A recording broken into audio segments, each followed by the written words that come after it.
Oh, no, I'm sorry. This, we can pull up all this. Yeah. Mostly. I can pull it off. Most of it is just because I don't know what happens in there. And then, of course, then you're working through Word, things like Chrome. Yeah, that's where. Morning, Cody. Oh, yeah. Just gonna check for my plug. Hi, Molly. My plug.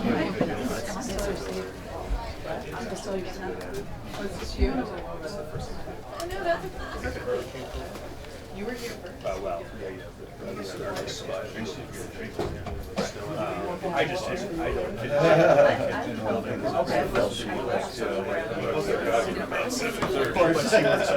Climate change, including extreme temperature. Build something in 2020 and then in 2045 forest fire or something, whatever. So how do you know? Good morning. That's kind of misleading. Right? Yeah, when I first asked, first asked about that, I was like, I don't know what that means. But then when I think about it, oh, we do that. So you're building a home for something 20 years down the line. For today. Quality, it can withstand. Good morning. Build it so it can. Do you turn flips on and stuff? Even we came into the meeting here. It was such a good opening. Go back 1 year to say, no, you didn't do this. No, but I'm just letting you know. Is he downtown? No, but do a line by line of our bill. But As a committee, and say, yes, it is, no, that, maybe that's what it should say. Follow the directions for Maybe that should not change as well.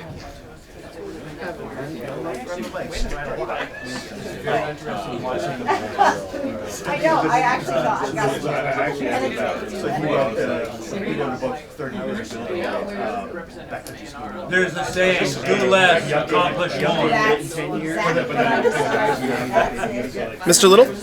regarding meditation. It's not. Good morning. Are you Mr. Little? Yes. Oh, it's nice to meet you. I'm Mark. Howdy, welcome. The committee is all set. I didn't get any materials from you, so there's nothing on display or anything, but if you have something you want to hand out, that is wonderful. That's okay. That's perfectly fine. You'll sit right here, and we'll be ready to go. It really wasn't. I mean, I understand, but it's just I mean, yeah, it is a little funky, but. We're going to call our meeting to order and welcome our first witness. We are now on the record. Welcome, Mr. Little. Good morning to you all. I'm Tom Little here to try to help the committee. That's my goal anyways. I am the chair of the District 4 Environmental Commission, which encompasses Chittenden County. And I have just finished my 17th year doing that. So I've seen some changes to Act 250 during that period of time and keep a pretty close eye on it. The Natural Resource Board hosts twice a year education and training sessions for all the district commissioners. They sort of do a southern meeting and a northern meeting, and those are very helpful to keep the commissioners up to speed on changes in the law and best practices and so forth.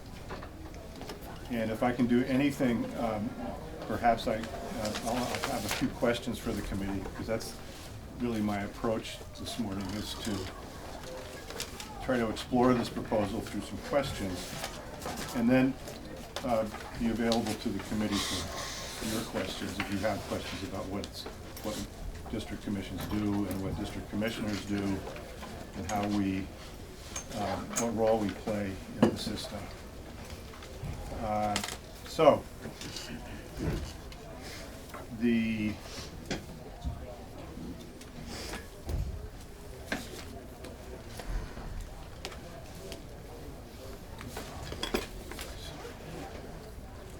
the proposal would have two regional district commissions. I guess the districts would be larger, more geography, and there'd be two commissioners for those regional areas who would be participating in the decision-making process by virtue of deciding what I understand are questions of pure fact, as opposed to legal questions or questions that are some combination of law and fact. And I'm trying to understand what that might look like in the context of decision-making.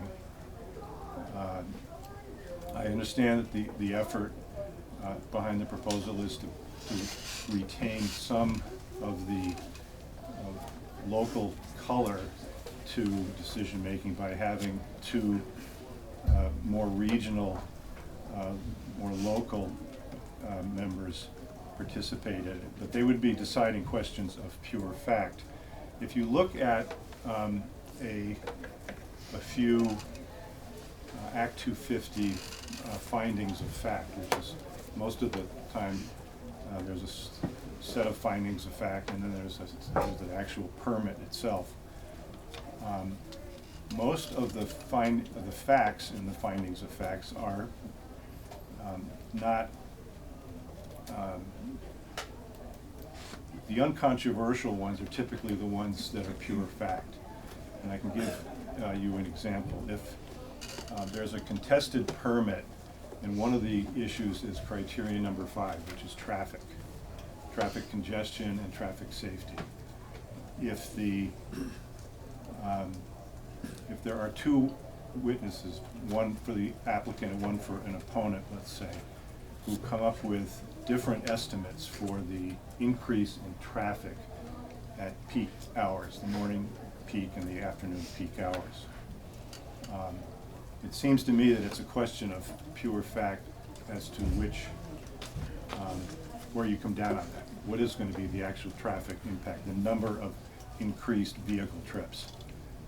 But Act 250 under criterion 5 asks whether it is going to constitute, the increase in traffic is going to constitute an unreasonable or an undue burden on safety and traffic. And that is probably a mixed question of law and fact. And that's really the heart of the decision making. Is typically it's not how many cars are going to be coming in and out of the location, but is it going to have an undue adverse impact, something along those lines. So the regional commissioners would probably not have a role in those decisions. I think it might take some time for the reconstituted board to develop some methodology to discern the differences between pure facts and mixed questions of law and fact. So they know what the two regional commissioners are participating in and what they're not. So that's something to think about, is if you're trying to retain some meaningful role for a local perspective, there's a limit to that under the proposal. Another potential limitation is the role of, if there's a hearing officer, is my understanding. I think you should explore this with the proponents of the proposal some more, but if the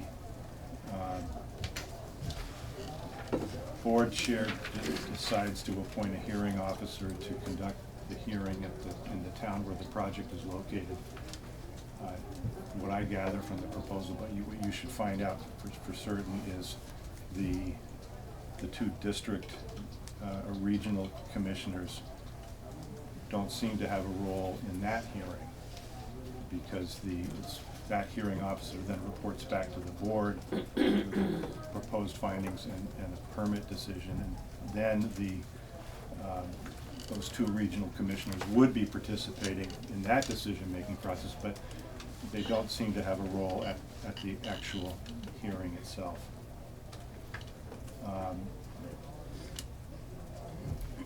I think perhaps the best, one of the better cases in favor of the proposal is if you believe that it's a good thing to go from 3 tiers of decision-making to 2 tiers. This is a way to get at that. And right now, the 3 tiers are the district commissions, the environmental court, and the Supreme Court. If you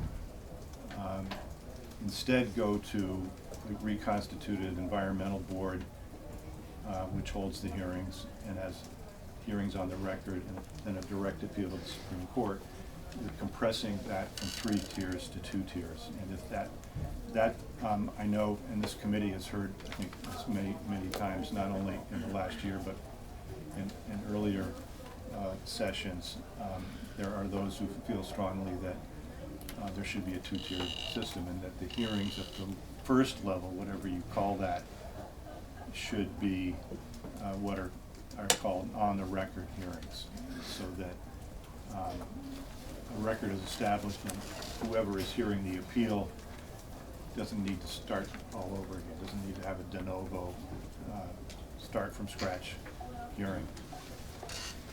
One of the consequences of that model would likely be that the hearings are more formal, because you have to create the kind of record that an appellate body can actually find adequate to make decisions on. And that would make the initial hearing less informal and more formal. And those who like the existing system will tell you, as I'm sure you've heard and will continue to hear, that there is an advantage to the local communities when the initial hearing is less formal. It appears more accessible and less intimidating.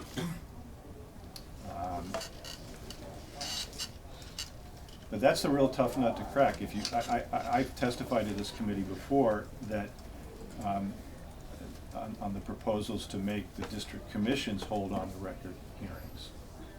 And it's been my experience that holding on the record hearings is not easy to do. And I've chaired hearings when there are both sides, the applicants and the opponents, are fully lawyered up.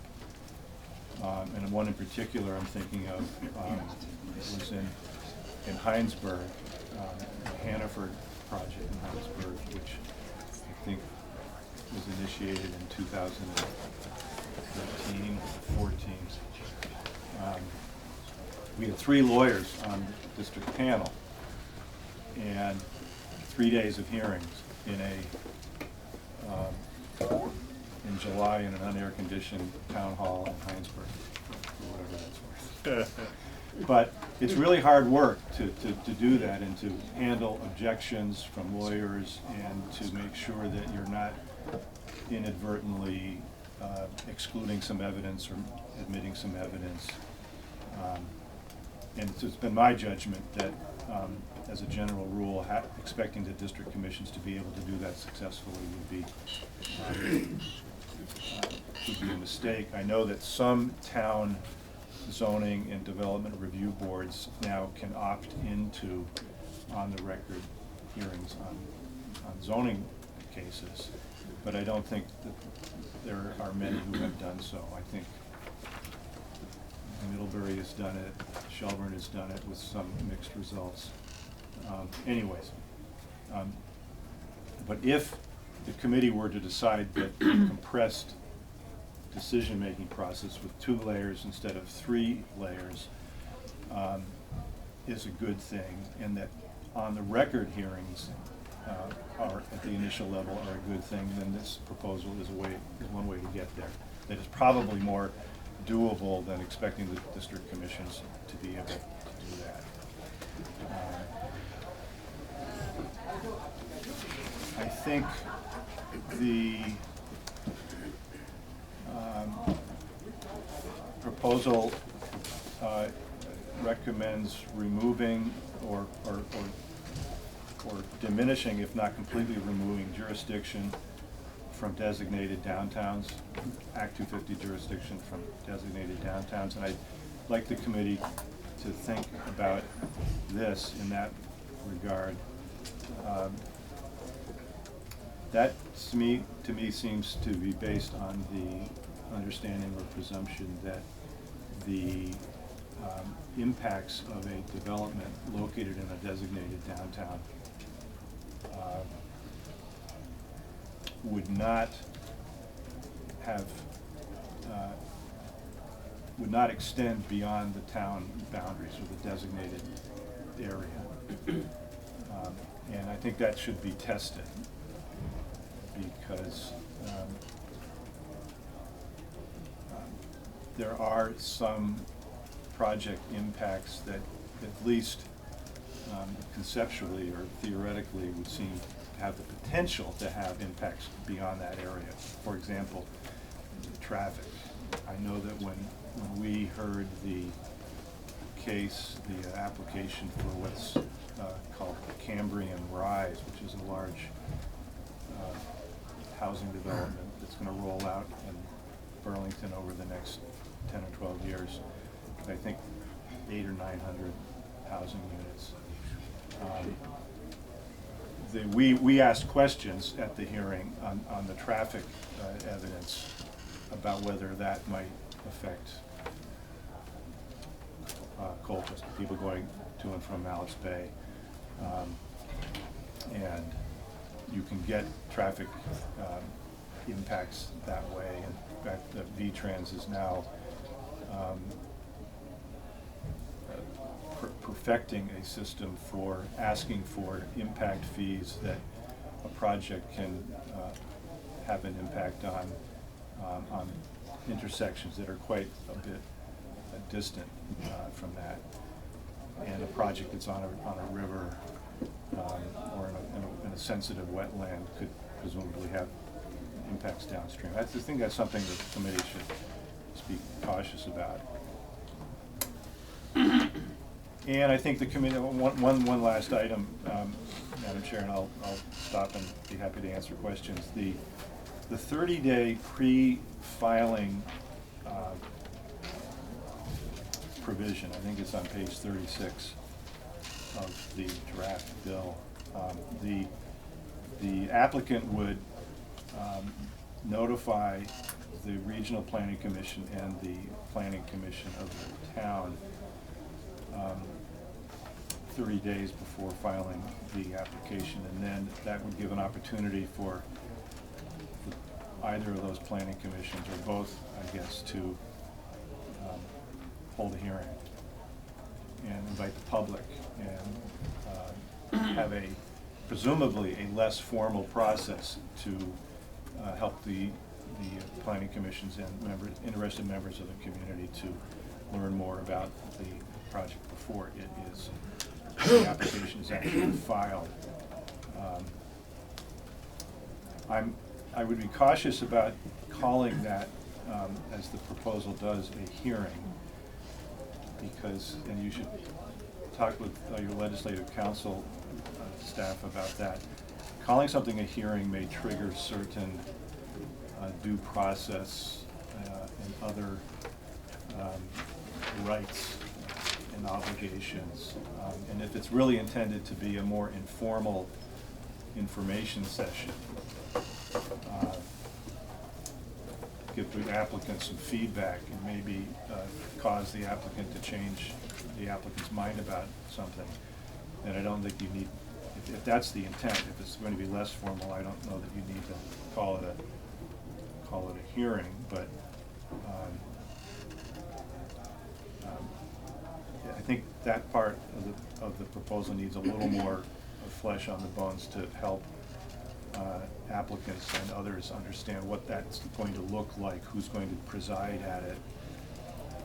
Is 30 days a realistic time frame for getting that scheduled, and so forth. Anyways, those are some thoughts for your consideration. Thank you. Questions, committee?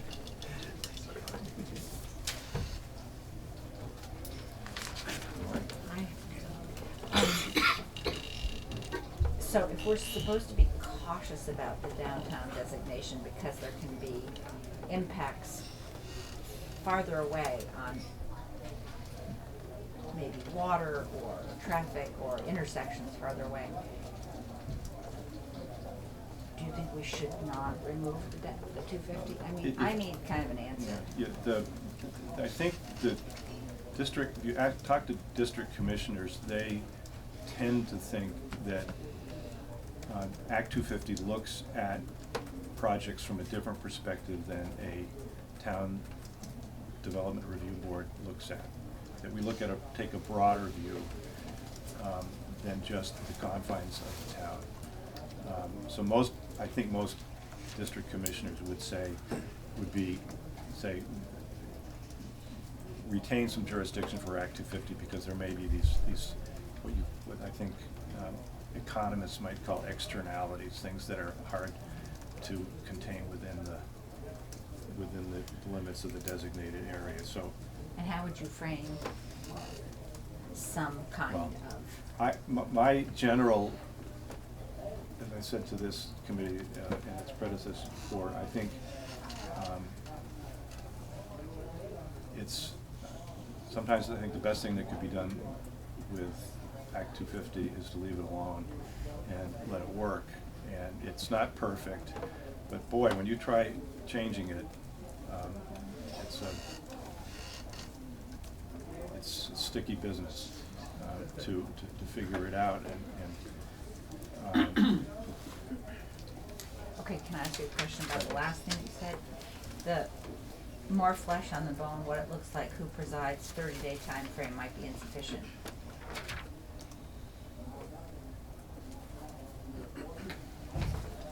That's assuming something changes. So would you think the Yes. threshold question is, would you change anything at all? I think on that? I don't think it would be, I think it would be a positive thing. I'm not sure it needs statutory language for applicants to be encouraged to do some community outreach, particularly with a large, complex project. And I think many applicants, in fact, do that. I don't know if anyone has ever tracked that. So how would you do To that? learn about what the neighbors think about a project. I mean, just to give one example, in District 4, starting about 30 years ago, Champlain College started growing the size of the campus by purchasing properties, sometimes restoring them and using them for faculty offices or classrooms, and sometimes wanting to tear something down and build something new. And they ran into a lot of opposition that dragged things out a long time. And they learned that they started doing community outreach, extensive outreach into the neighborhoods, and talking with them informally and through the neighborhood planning assemblies. And I think that benefited everybody involved. And perhaps there could be a way, not necessarily statutorily, to encourage applicants to do more of that. How? I have We have to other know. questions All that right. need to be answered. Yeah. Okay. It's not statutorily, so I guess I can just. Well, leave that through alone. rulemaking or just in best practices that the district coordinators are in charge of, a lot of stuff happens between applicants and potential applicants and district coordinators before anything is ever filed. They ask the coordinators for opinions about things. What do you think about this? Should I try this here? And if the coordinators were saying, you know, why don't you take a walk around the neighborhood and knock on a few doors and see what people think. Well, I was curious to know how the district commission interacts with the district coordinators, and especially if something comes up. I understand there's some Act 250 permits that are given with conditions, and so if those conditions should be changed or the situation changed, so you needed to amend the conditions or either make them more flexible or less stringent. I wonder how does that proceed? How does that process unfold? Well, one of the interactions is that when an application first comes in, one of the first things that the coordinators do is determine whether it's complete and whether it addresses everything that it has to address, and that triggers a process of back and forth between the district coordinators and the applicants.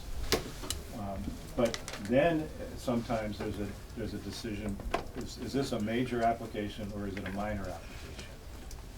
And at least in District 4, and I believe in the others, that triggers some back and forth between the coordinator and either the chair or the whole district commission, saying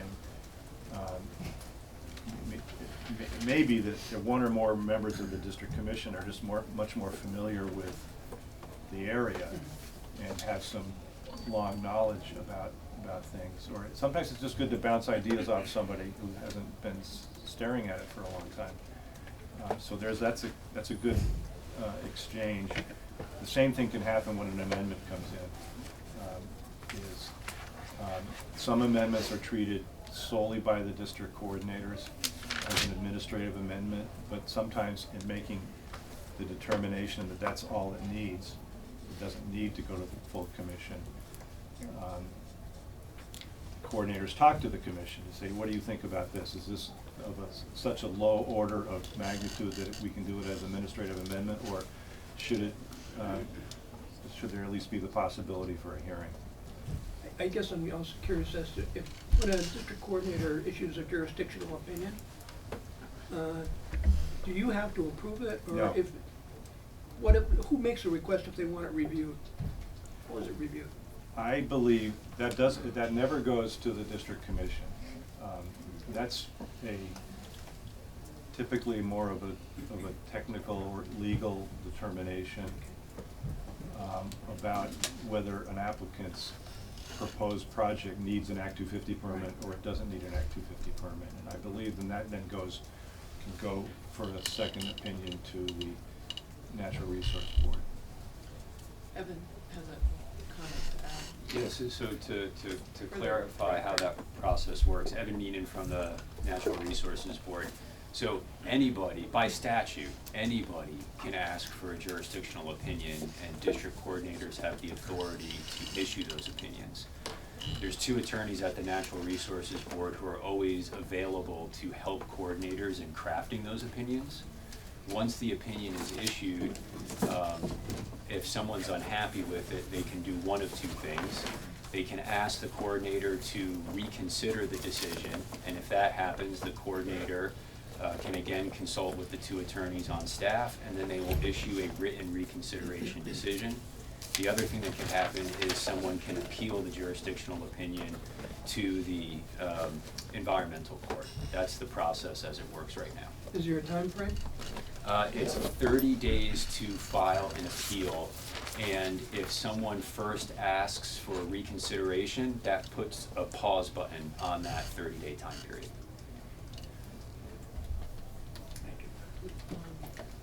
Yesterday, Mr. Little, we took testimony from another district commissioner who felt that the decisions that happen at the district level, if they were controversial at all, they would immediately result in an appeal, and that all of their hard work was for naught.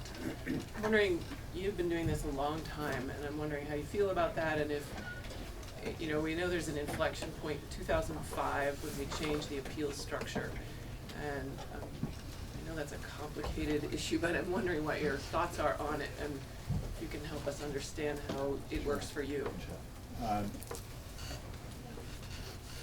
District 4 has a lot of Act 250 activity. Where typically by most measurements, is the busiest one, or one of the top busiest ones. And we pay attention when our decisions get appealed.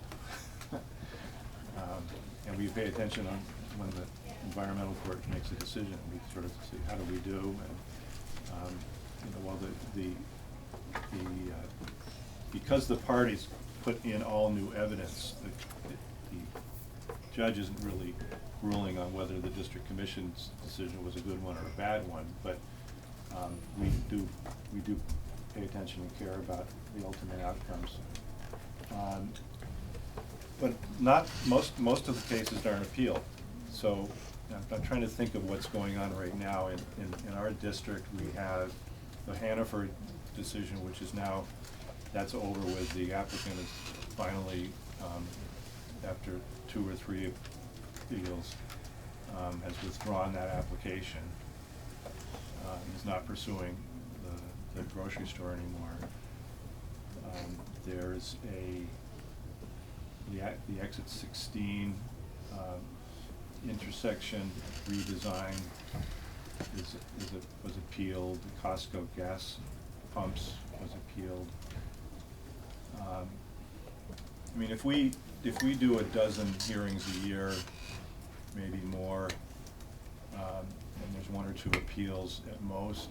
So I don't think it's the number of appeals as a whole is problematic. If it's your case, if you're the applicant and there's an appeal, it's a big deal, and you've got a lot at stake. You've probably tied up a lot of capital in it, and you don't think it's fair.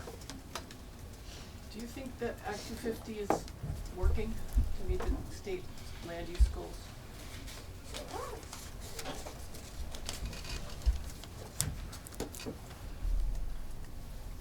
I think looking back at the sort of the arc of the 50 years, I think it's hard to imagine what Vermont might look like if we didn't have Act 250. So when you compare it to what it would be like if we didn't have it, I think you come to the conclusion that it's worked remarkably well. If you compare it to what it might otherwise look like with a compressed appeals process or hearing process, or if it looked at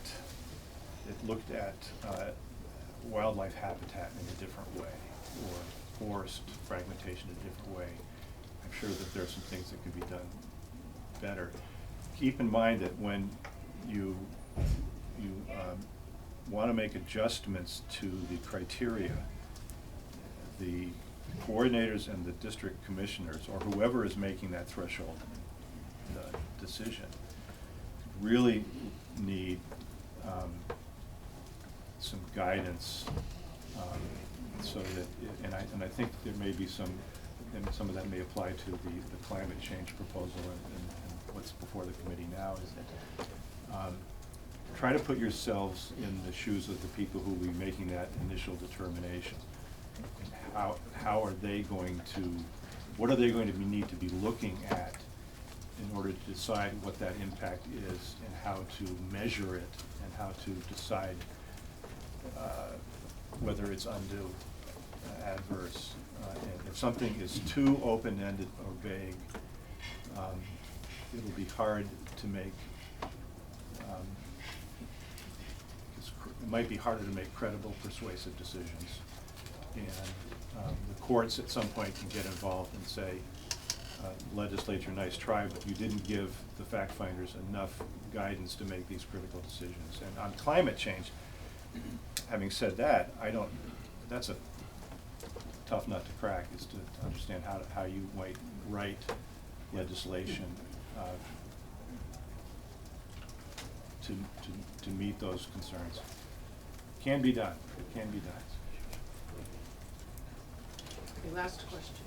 Follow up to what you were just asking, how you answered this, if it's too open-ended or vague, so would you say our definitions should be worked on?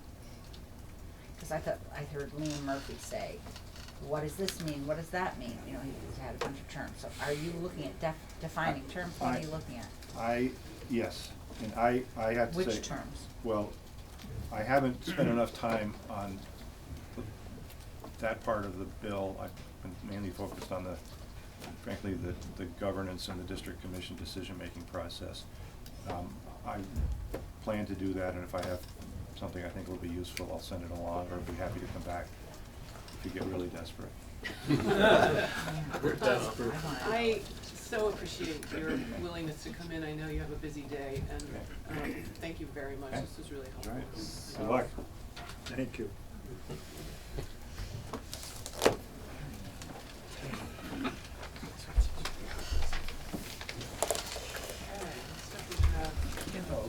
Matt Chapman, Billy Custer, Erik. I'm just gonna grab Erik.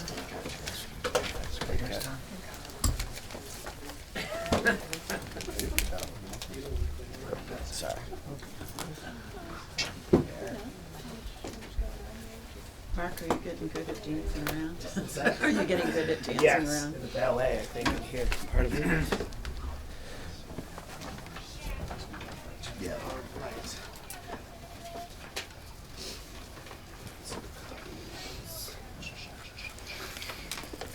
So Mark, how do we get to the viewer links on the website? Oh, I'm very sorry. You're gonna have to go to Safari to do that one. My bad. So Erik, when you do that, just go to Safari, and they are loaded. And the tabs are up there.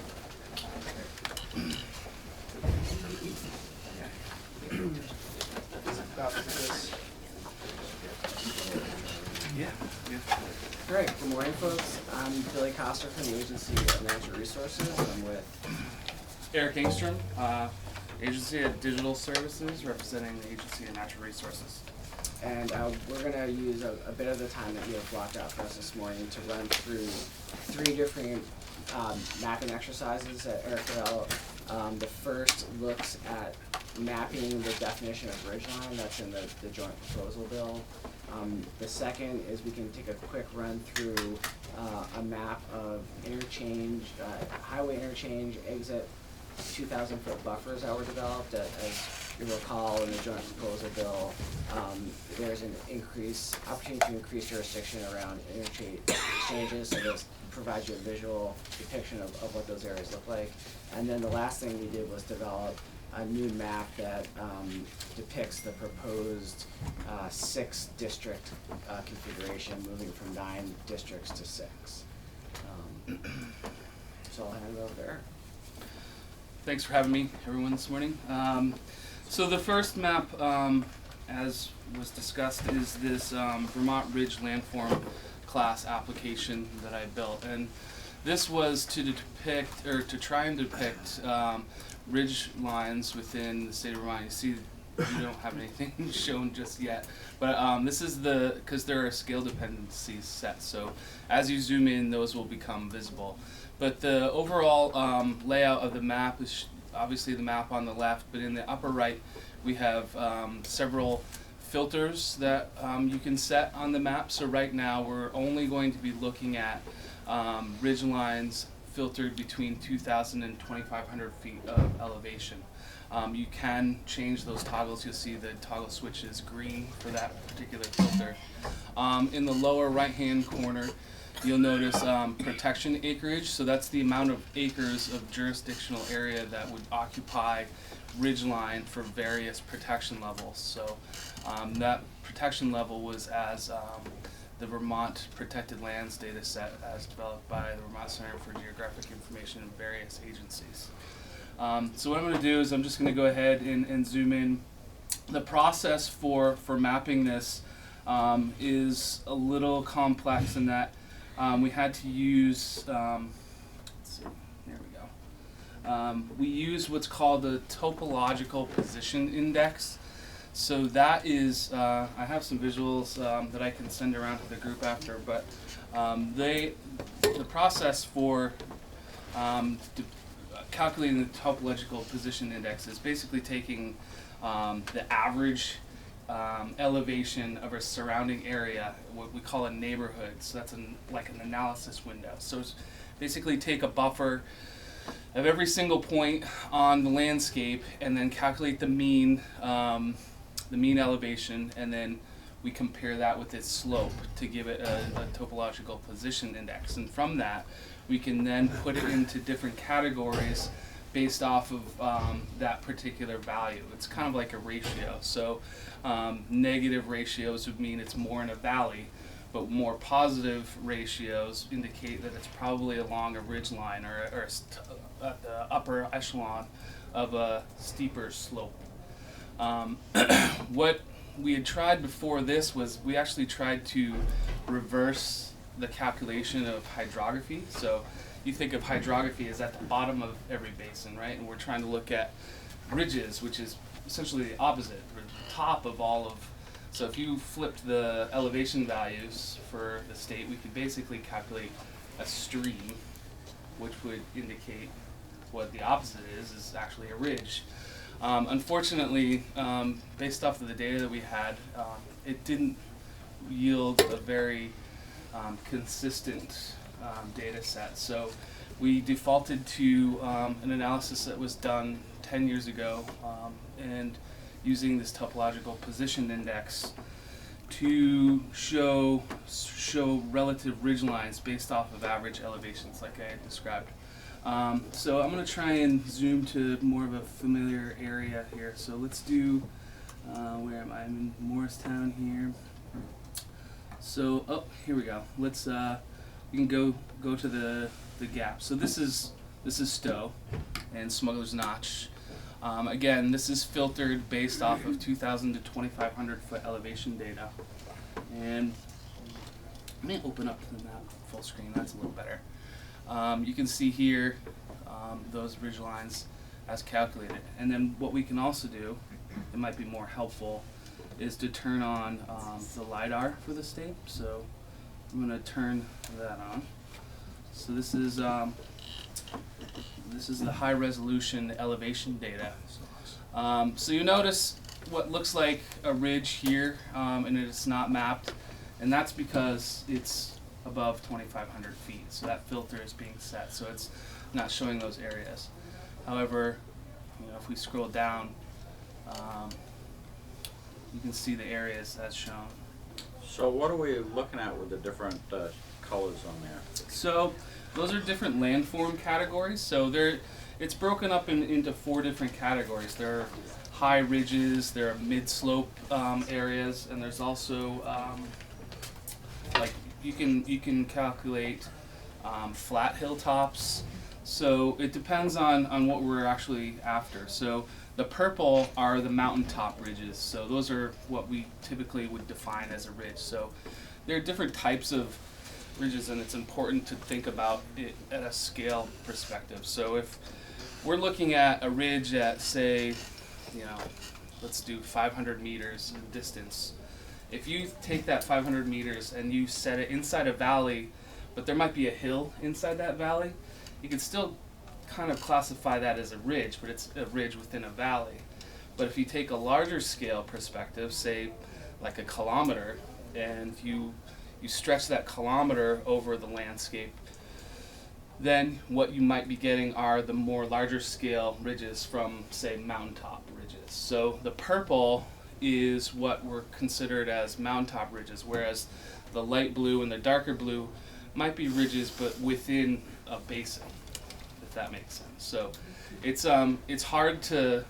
was very hard to kind of come up with a map that really defines a ridge, because as I described, it depends on what sort of scale we're looking at. So that was also what this filter of elevation was hoping to get at. So, we're not really trying to look at ridges at 600 feet. We're trying to look at ridges above our certain areas or elevations already on top of mountaintops, which is why we see most of those values showing up as purple within this given So filter. is that still Stowe, what we're looking at? Or Yeah, I scrolled down a little bit to kind of give you an idea. So this is this here is the gap. So let me turn off the LiDAR so we can get some perspective again.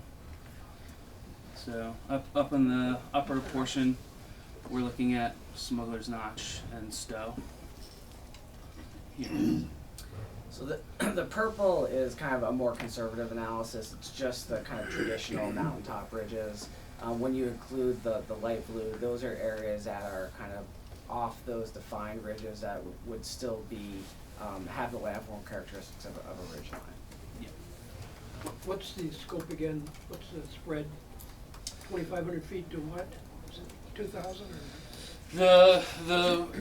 So I did this at a neighborhood analysis, 250 meters and 750 meters. So it's kind of a combined approach. So we can get at those finer scale landform categories and filter out only the ones that are at, you know, mountaintop scale or, you know, mid-mountain ridges.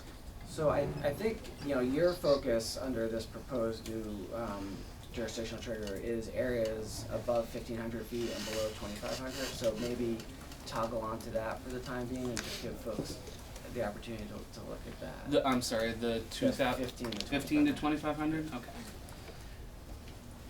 So this is the 1,500. So if I turn them all off, it's going to give all of those ridges as mapped below, even below 15, or excuse me, below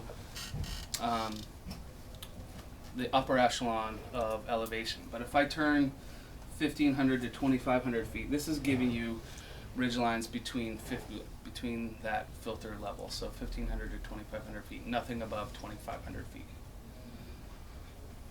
Amy? Yeah, Right. Go back to that last, right there. What again does the purple show? I mean, that's the top of the mountain. Yeah, so that's the upper mountaintop ridges. Okay, so, and what kind of, you know, on that one right there, I see a lot of that, but, and I see some of it over ski trails. Mm-hmm. So, I'm trying to visualize what this change would do with, you know, some kind of development up there, and maybe you can't answer that. I mean, you're providing data. Yeah, I mean, like, it was a hard analysis, and it wasn't necessarily straight cut and dry. Like I said, I ran the hydrography version, which I thought would probably yield the best result, but it was very disconnected. It needed some refinement, and it was probably going to need some human level editing to kind of connect some of those ridges. Because what we'd see is we'd see the lobes off the ridges. So if you think of like the very biggest mountaintop ridge, you know, as like a gable of a roof, and then you think of, say, the dormers that come off of it, it would map the dormers, but not necessarily connect the ridge of the roof. And I'm not sure exactly why that was. I would probably need some more time to go through and maybe fine tune some of the parameters that went into the tools to do that. We could do it manually, but it would have taken a lot of time to do that. So this was relatively a quick run through to try and get a relative idea of what may be the best and most systematic way of getting at this. And this is a fairly inclusive analysis to give you all a sense of the range of land that would fall into this category. And if this is a direction that the committee and the legislature is interested in going in, we can certainly refine this further. But you know, I think especially with the light blue areas, these are, you know, this is the widest net that could be cast for lands in that category. The other piece that this viewer includes, and correct me if I'm wrong, Erik, is toggles for protected lands. So this is similar to what Mr. Stanek discussed yesterday, the opportunity to put on areas that have been conserved or public ownership and aren't available for development otherwise. So you can kind of filter out those areas when you're looking at what would potentially come into jurisdiction. So, Erik, I have a question about, last year we tried to, we looked at slope as one of the indications for potentially increasing jurisdiction. Mm-hmm. And I'm wondering how this addresses that challenge that we found. I'm thinking it's incorporating it. Yeah. Can you help me understand how it's utilizing slope data and how steep we might expect these features to be if we were out there hiking? The nature of the way that the topological position index is created is that it takes like I said, the mean elevation of a given point, but also compares that to the relative slope. So if you have a high topological position index, but it's on a flat surface, so relatively not much slope, then it might consider it as being, valley bottom, or an upper elevation valley.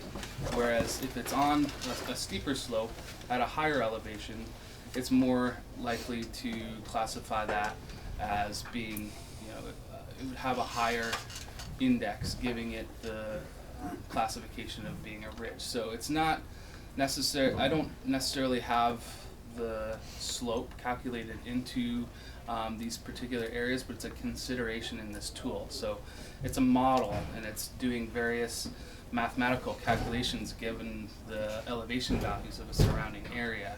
So I don't really know how to explain it other than it's part of the calculation that goes into classifying these landforms. No, Representative McCullough.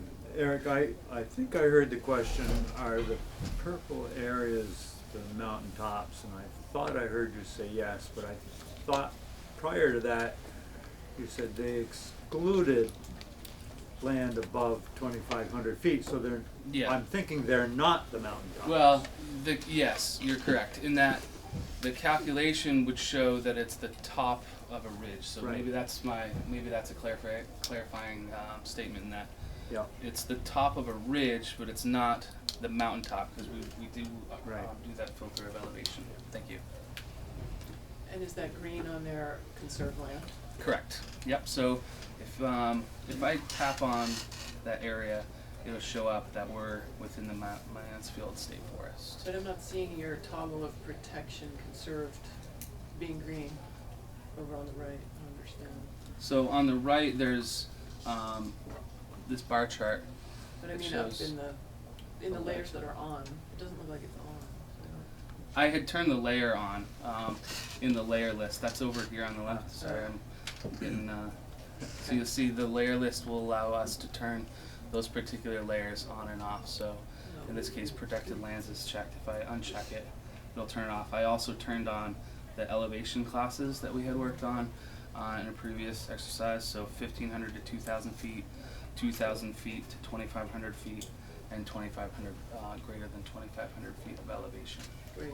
So that can show you the comparison between all lands between 1,500 and 2,500 and just ridge lines between that. Right. So that's a good comparison of the two. So you'll see here that with the elevation classes turned on, that our filter is set at 1,500 to 2,500 feet, and you'll see that the ridge line delineation ends right at that 2,500 feet. If I turn this off, it'll extend into the 2,500 foot range. Can you show us how much of that land is privately owned?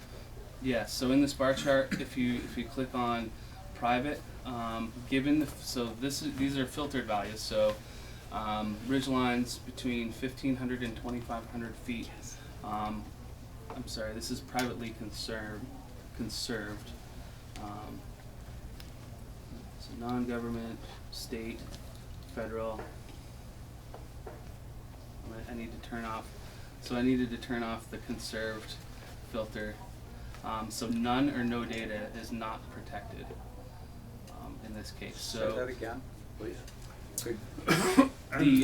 I had the filter on for protected and conserved land, so it wasn't showing unprotected land. So I unchecked that filter, and in the bar chart on the lower right-hand corner, you'll see none and no data. That will describe land that is not coincident with protected land. Flip side being private. Yes. Thank you. And that's a statewide number? But not privately conserved. Correct. Yes. That's a statewide number? Yes, this is statewide. So that's about 500,000 acres. Yeah. Above 15. Between 1,500 and 2,500 feet, yes. And presumably pretty steep. I think I see a field trip looming for us. Maybe. So, so there's obviously a lot of information in here, and this viewer is available through just a web link that Erik developed that Mark has, so you all can play around with it, and we can come back and do some follow-up conversations I think that would be as very necessary. So I would ask the committee to look at this on your own in places that you're familiar with and see what that translates to you in terms of the landscape that you're aware of. And you want to take just a quick spin through the interchange viewer. So again, the joint proposal provides options for either regional municipal planning around interstate interchanges or a default 2,000 foot buffer that would assert jurisdiction over commercial industrial development. And this map just looks at all of the state highway, the interstate interchanges and maps that 2,000 foot radius. So if you want to zoom in to one or two of those. Yeah, so this analysis was a little less intensive than trying to find ridge lines, mostly because the Vermont VTrans mapping unit, Jonathan Croft, the chief, provided me the highway interchanges as part of the state highway program's GIS data. Those are simply overlaid on the map, and then we did a basic buffer analysis. So as we zoom in, you'll notice the buffer rings here, and on the left-hand side there's a legend that toggles each of those buffers off and on. So if we're only interested in 2,000 foot buffers, we can uncheck the others. But having them all checked on, you can see the concentric rings ranging from 500 to 3,000 feet in buffer ranges. So I don't know that there's much else to say about that, but I'll I would open up ask to you, questions. Can you go to the one in Bethel? What's the Sure.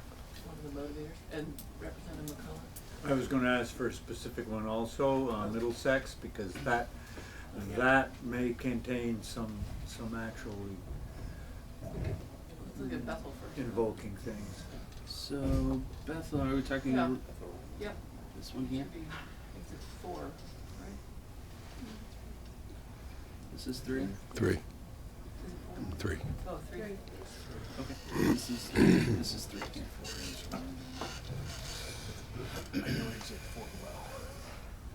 And so, Billy, remind us, the executive order, was it linked to a radio? The previous case? Kate McCarthy's our expert on this, but others in the room may know. Do you know, Brian? What was the question? Was the executive order linked to a radius around these interchanges? I don't recall. I remember Brian Shoup, the NRC, Governor Dean saying if you can see it from the interchange, it needs to be covered, but I don't know what that meant in terms of distance. And the proposal is how many feet? 2,000. 2,000, okay, thank you. This tool will also, we have a link to it. Yes, it was submitted, so this exact tool is available. And the last thing we'll hit on very briefly is there's maybe get out of Safari. No, we want to look at Middlesex if you will. Oh, yes, sorry about that. absolutely. Yeah. We have a lot to get through on this. So, and my rationale for asking for this committee is that's an interesting topography in relationship to the community on Route 2, and I just thought it'd be interesting to look at that. So that's 2,000 feet from the Middlesex exit. Yeah. Yeah, good, thank you. And then maybe go out of Safari and just, there should be a link under. It's under Erik.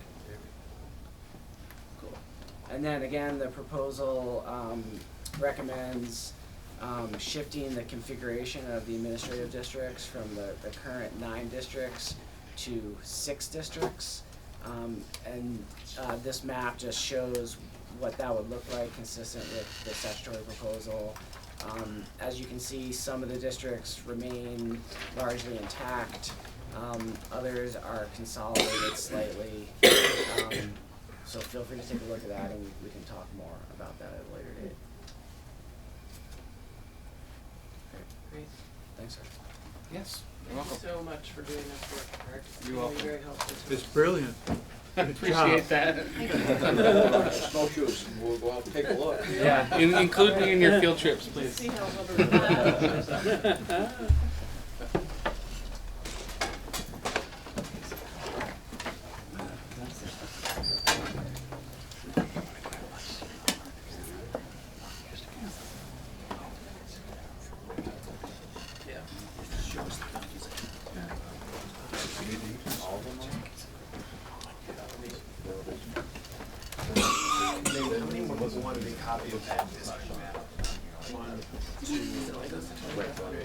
because it's already a jurisdiction.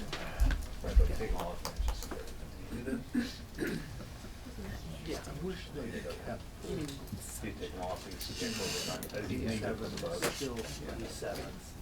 Oh, the name. Yeah, whatever. So, for the record, Matt Chapman, General Counsel, Agency of Natural Resources, and I will apologize in advance. I have come down with a head cold overnight, and my voice is kind of going in and out. So, so today I wanted to cover basically two issues. One is that there's been a fair amount of conversation about appeals by various tribunals and how many cases are they hearing a year and where were things at. So I took the liberty of going back through the Act 250 Commission's report and pulled some of the data from that, and then also asked the Public Utilities Commission for information and the NRB for information and put it in this table.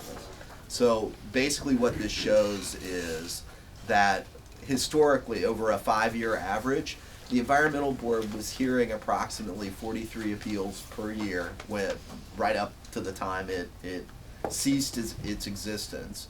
And that consisted of 31 permit appeals and 13 JO appeals.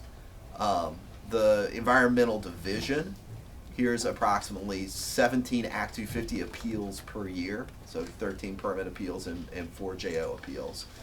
By way of comparison, the Public Utilities Commission hears 25 appeals or major permit applications per year. So that's 18 Section 248 applications and 7 contested tariff. So those are their sort of more major proceedings that typically are heard before the board, not before a hearing officer directly. So should that say appeals? It should say permits. Okay. It should say permits as opposed to appeals, or proceedings, because they're one's a permit, the other is a contested review of a rate tariff. And then lastly, the what is projected for the enhanced NRB, which is 40 major permits a year. That's basically the last 5-year average of major proceedings statewide. So I'll stop for, yes, Representative.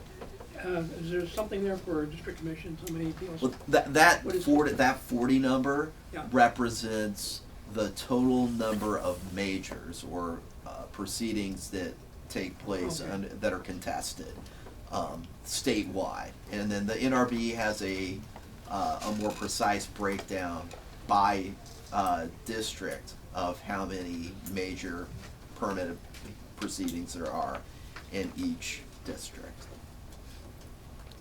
And we can provide that. I was trying to keep it a little bit higher in the level. So Representative McCullough. First, I guess, I need to understand the language better, cause Public Utilities Commission, I think I heard you say 25 major, and it should be permits instead of appeals. I would say proceedings. Proceedings, so, and those and the 7 contested tariff? Right, so that's when a utility comes in and wants to raise their rates by. Oh, okay, so of those 25 major permits, because we've been, the rest of the chart deals with, or much, 2 of the others, it deals with appeals. Of those 25 major permits per year, how many of those are appealed? So, of those 25, Yeah. 0 are appeals. So the Public Utility Commission hears everything in a first instance type of proceeding. So, like, if I'm going to want to build a significant renewable energy project, Yeah. I would file that permit application with the Utilities Commission, and they would hear that case Yep. from beginning to end. Yeah, and if you didn't like the result, You file again. Well, if you didn't like the result, you have an opportunity to appeal it to the Supreme Court if there was legal error. then some of those went to the Supreme Court, and I guess I'm trying to suss out what that is. So I did not include any Supreme Court appeals on this. Okay, and that's all right then. So, but that turns out to be part of my further question. So if we go up to the environmental board, the first Sure. first one, there's 43 appeals per year that they heard that came from the district commission. Correct. And likewise, the Environmental Division Superior Court, 17. But there we don't know how many permits. What does 43 out of what in the Environmental Board, for instance? Well, so there are in the commission's report, there is a breakdown of how many applications were filed, how many were treated as majors, how many were treated as minors. I did not pull all of that data into this chart because, you know, our conversations, or at least the questions that I was hearing from the committee, were how many sort of proceedings are these various boards taking by ways of comparison as far as workload. But that data does exist, and it's in the Act 250 Commission's report. So just a basic question then, you did not include any traffic, if you would, that got generated from the appeals here that goes to the Supreme Court. Did you chat with the Supreme Court when you guys were, when you and VNRC were making this plan about their ability or desire to be the direct feed? We are meeting with the court administrator's office. We normally don't talk to the Supreme Court itself. We talk with the chief administrative judge and the court, so offices. So. Well, I'm glad to know that you've been talking to them. I guess I understand then that conversation with the court administrators indicated that this is a good way to go. We can take that traffic. So I think the court always, I mean, and this actually sort of blends into the next sort of steps, which is the court's primary, I don't want to speak for the court, but historically and typically, the court's primary concerns are the adequacy of the record that's coming before the Supreme Court when it's on review, making sure that their proceedings before the court are not sort of unduly procedurally complex. And then also budgetary related issues. Is this going to have an impact on the court's budget and the number of judges, the amount of money going to support the court system? One of the discussions we had last year, a very extensive discussion, was basically how many appeals were going to the environmental court out of the district commission, and in the sense of what I think the representative was talking about earlier, is that are we seeing decisions by the district commission going under more and more appeals? Is that a trend upward, or how is that working out? I would say that there are fewer appeals of district commission proceedings since we've changed to the environmental court. I don't know that that's a function of the court, or whether it's a function of the accessibility to the court, whether there were just simply more proceedings before the environmental board. I don't want to try and characterize why we see fewer proceedings. I think the other thing, when you look at the data that was presented in the Act 250 Commission, you see that there are fewer Act 250 permit, like there's a trend line sort of downward with respect to permit applications. There's variability to it, but it's a generally sort of downward. So again, I did not do any correlations or look, so I'm not trying to draw any conclusions from that. But One more, and then I was just gonna mention that I think one of the arguments was in turning it over to the environmental court at the time it left the environmental review board was that it was going to be make it expedite appeals, make it more timely, and I'm just wondering if we have any evidence now to suggest that that is true or not.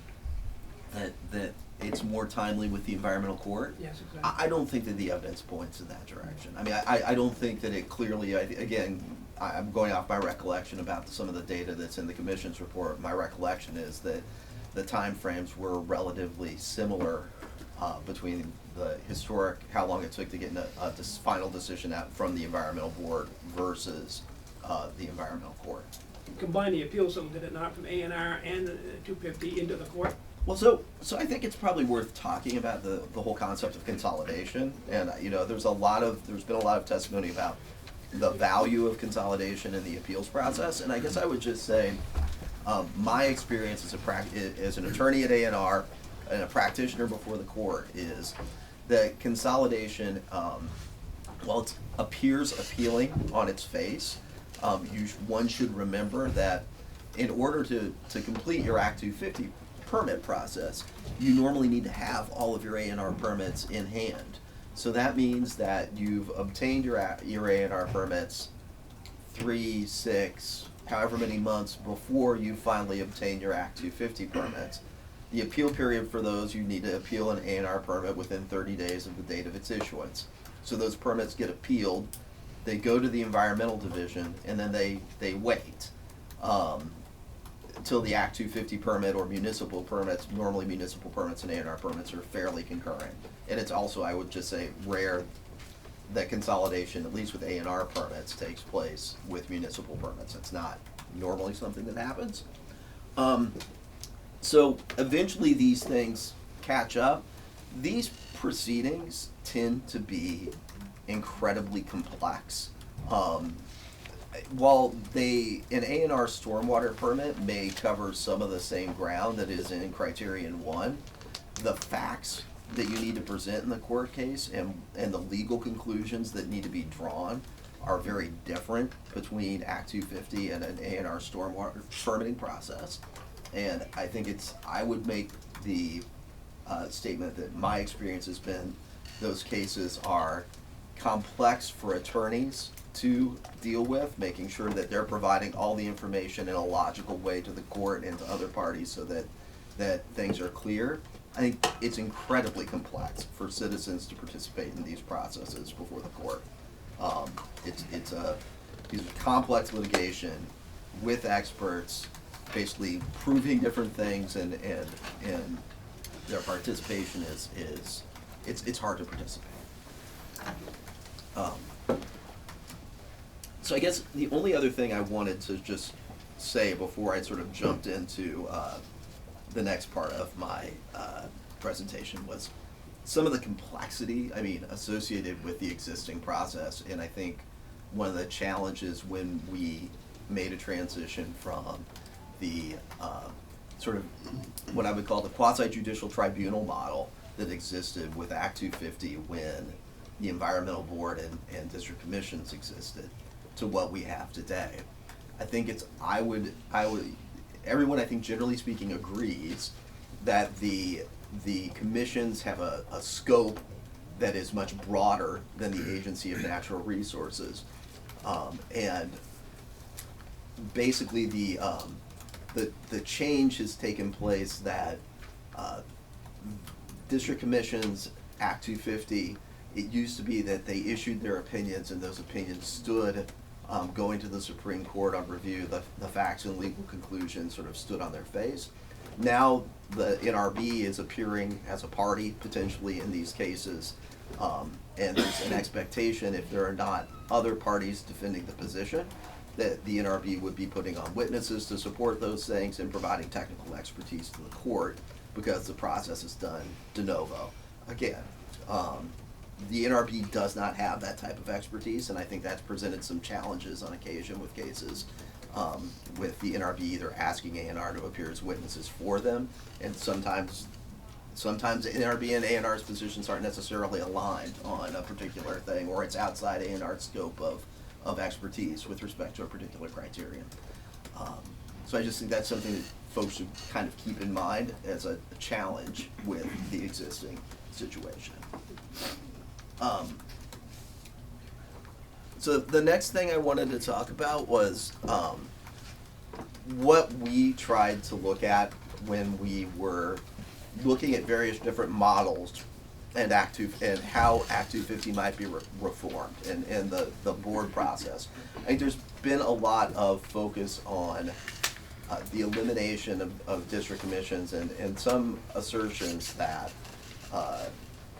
inconsistency or what have you was the primary consideration. This was not intended to be an indictment of the good work that district commissions were doing, but rather a much larger sort of factored analysis that took place, looking at a number of different models and how we might be able to improve the process in its total. And this is sort of a snapshot of the various factors that we took a look at when we were trying to look at these various different models and how they might work, or how they might benefit these things. So how could we decrease or eliminate redundancy in the process? There was a desire to basically not do, to reduce the number of de novo proceedings and not have people put on the same case multiple times.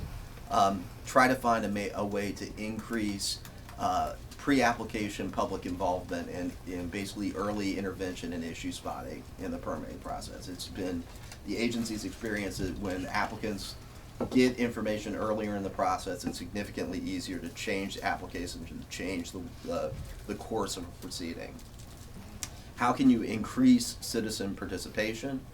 How can one increase predictability in the administration of 250? How can you ensure impartiality, ensure regional input, and then create authority for sort of a policy evolution in Act 250? So how can, as you add new criteria, as there's a need for guidance, historically the environmental board would come in and issue decisions that help district commissions sort of guide their permitting process. How can we rebuild that capacity in the context of Act 250? So I have a question, I mean, in terms of increasing citizen participation, is it through the pre-application process? What's the other way that citizen participation would be? I think that if you look at the existing system, I think one can make... Technology. Here comes the train. I want to get off. Is that the train? Yeah. I know, I'm amazed.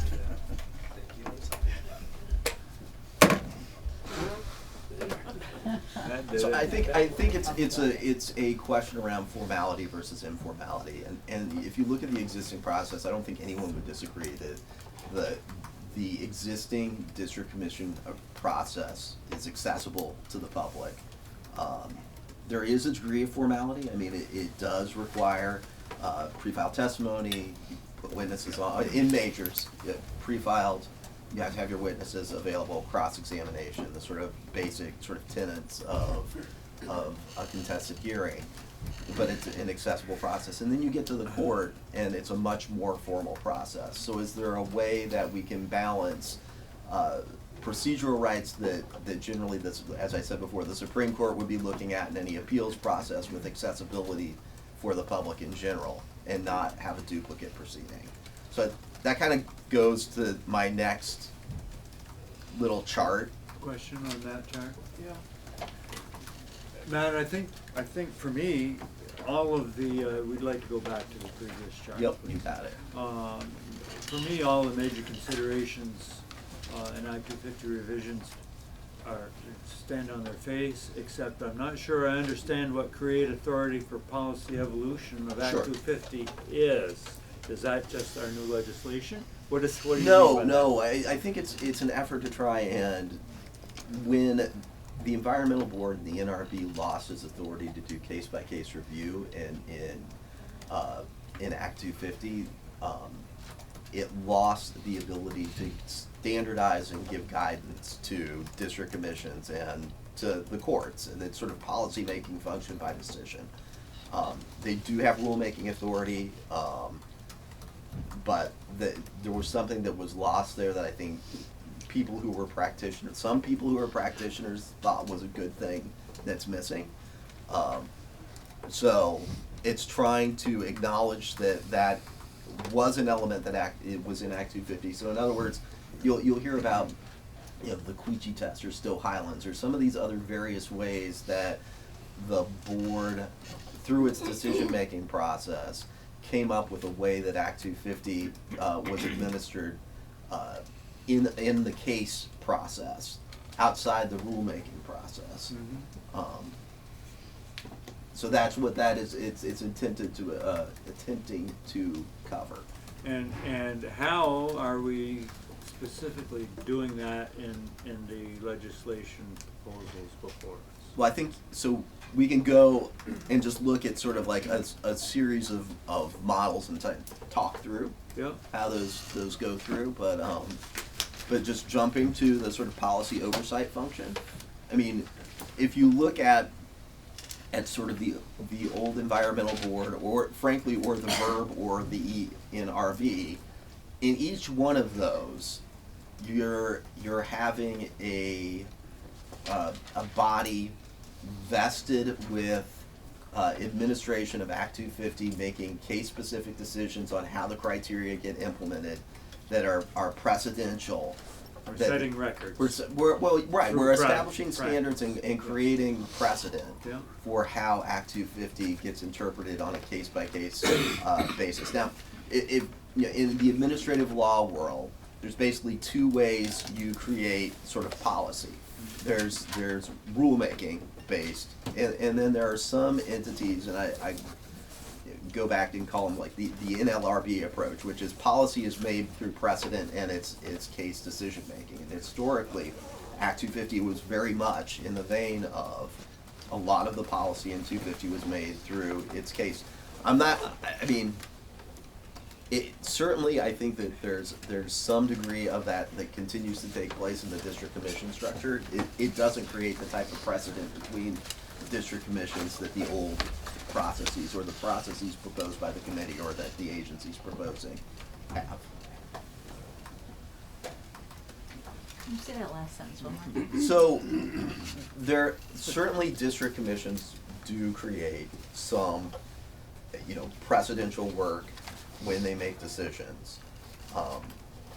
It does not have the sort of broad-based precedential effect that existed when the old environmental board was there, or through either the proposal the committee was considering last session, or the one that the joint proposal considers. So I understand your chart. Yes. Thank you for doing it. But the district commissions right now would be working with the environmental court in this. Like, is this? So yeah, they're not mutually exclusive. Yes. Right. So the environmental court and district commissions and district commissions are not mutually exclusive from the environmental board or the verb either. Right. Right. So I wanted to put them in so they weren't lost in the shuffle. Yeah. But Okay. is it worthwhile going through the chart? I don't know. In 5 minutes? Yes. All right. I think so people can understand it and then think about it. Sure, and let me just kind of talk through basically the categories of things and where they sort of fit in the larger architecture of how that things get considered. So pre-application review is what I think it says it is. I mean, it's trying to have some sort of process before the application comes in to review projects. Discovery is basically requests for, so it's a court process where parties can request records and or ask questions in writing or ask for parties to admit things in writing that takes place before a hearing or trial. And this just sort of walks through when discovery is appropriate, what the tribunals do with respect to discovery. Depositions is, again, a pre-trial discovery practice where you basically have somebody into a room and you verbally ask them questions with a court reporting system to record the answers to those questions. Pre-filed testimony is a form of direct testimony or testimony that takes place in the proceeding. Pre-filed comes in before the proceeding actually takes place and typically is in the form of question-answer. And direct testimony is live testimony, which you're both the pre-filed direct and frankly depositions as well. We're really talking about witnesses' presentations before a tribunal, right? What is the witness going to say, and how does it support your case in the tribunal? Direct testimony is live testimony before the tribunal, where the witness basically walks through their story with respect to the activity. Cross-examination is the opposing party's ability to question the witness and ask them questions about their testimony. And I just will stop there. All of those elements really, I think, go to the ability of people to participate in the process. It goes to this kind of conversation that's been taking place around formality versus the sort of informality in accessibility.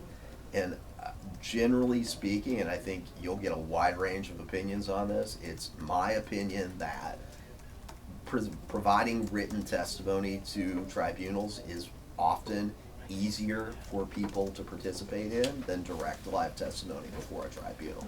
It's a generalized statement. It's my own personal impression on things. And you can see which tribunals use pre-file versus which use direct testimony. And then, is the body independent? And I put somewhat in on some of these because in both the old environmental board, the district commission process, and the VERB, while the members can only be removed for cause, the board chairs in each of these serve at the pleasure of the governor. With respect to the environmental court, I think it's probably worth saying the court system is generally viewed as the gold standard for impartiality and independence with respect to not being interfered with by external factors. Professional board, I mean, this is again, I think a process, trying to go back to the conversations around a volunteer-based board versus a semi-professional board, which is what you propose the VERB to be, versus the joint proposal, which proposed a permanent and staffed board. I think, again, I guess it's just our view that one of the challenges with 250 is the cases are getting more complex, not less complex, and there's value to all the parties involved to have people build a level of professional expertise when they hear these. And that, again, it's not intended to be an indictment of any of the people in the process now, but just an acknowledgement, I think, as Ms. Wilczek said yesterday, of the difficulty in finding volunteers and the complexity of some of these cases. Regional distinction, I mean, I think this goes to the conversation that we've been having, which is, do we get those sort of regional flavor or feel of things with respect to this, and then we cover policy oversight.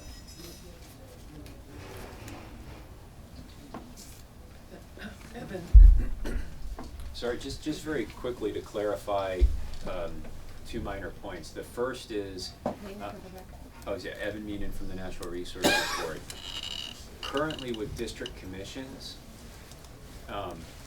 coordinators make themselves available to applicants to engage in a pre-application process, but Matt is 100% correct that is an informal process. It's not required by any statute or rule. Probably more people should take advantage of it than they do, but it is available. Also, district commissions do have the authority to allow depositions and discovery, but I think Matt is correct that is relatively infrequent. And on the same note, commissions can require pre-file testimony. They don't have to require it, and I think that it's rare that pre-file testimony is used. But I think that Matt's table is accurately outlines what the typical scenario is. Well, and I would say this, I had the same thought about the pre-application process, but it's really what the district coordinator is what what Right, we well, just heard, not necessarily the commission. Exactly right. And I guess I would only add that it depends on what you mean. So when I was using pre-application review, I was thinking about bringing in the public to actually participate in that process, which is a bit different than what Evan was talking about, which is a sort of pre-application consultation with the applicant and the district coordinator. Great. All right. Super helpful. We are due for a break in June. And we have a lot of witnesses, some of whom are from out of town, coming up next. So if we could do 5 minutes, that would be fabulous. Questions? They're clean. Appreciate your. It's all clean. Next courts are clean. Carnauba wax. I love that. My favorite. All right.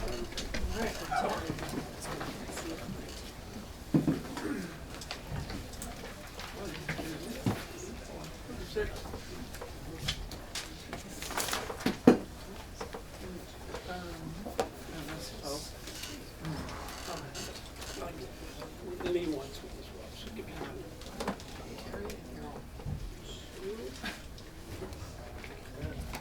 Thanks for stapling the rules. Hey, Lee.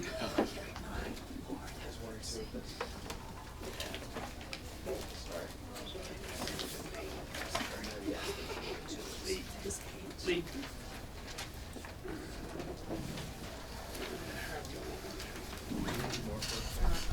No, we don't, but it would be nice if you were here. Lee, we're doing more hard. Lee. Yes. They're all on the machine, are they? We will call our meeting back to order.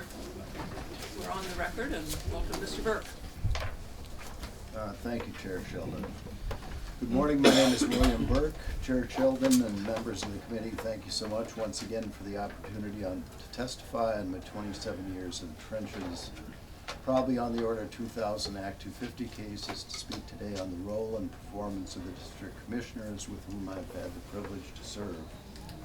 As with my prior testimony on April 2nd, I speak at your invitation and on my own behalf. My remarks are my own and are not intended to reflect any official policy of the Natural Resources Board. In summary, the administration, along with the Agency of Natural Resources and the Vermont Natural Resources Council, have joined in a proposal to eliminate the district commissions as presently constituted, replacing them with a Montpelier-based board of 3 members, along with 2 regional commissioners, who would sit on the board to make factual findings. In other words, the 2 regional commissioners, those with presumably some local knowledge, would have no vote on the final legal decision on the merits. After 50 years, I think it's fair to characterize Act 250 as a Vermont institution. With respect for institutions these days has been on the wane. 2 short weeks ago, and at this late hour, you and the working coordinators and commissioners were hit with a bombshell. If you smelled something wrong afoot, I urge you to trust your instincts. The administration bill you are considering today would eliminate the role of the district commissioners entirely, replacing them with 2 regional commissioners, with all hearings being conducted by a Montpelier panel or a duly assigned hearing officer. That grave step would, in my view, render Act 250 a hollow shell of the informal, citizen-friendly, peer-reviewed local control model elegantly crafted by Governor Dean Davis, Arthur Gibb, and the Vermont legislature 50 years ago. Governor Davis and the Vermont legislators demonstrated that they had the wisdom to start the Act 250 review with locally knowledgeable and respected peers in their communities, a 3-member panel of proven leaders.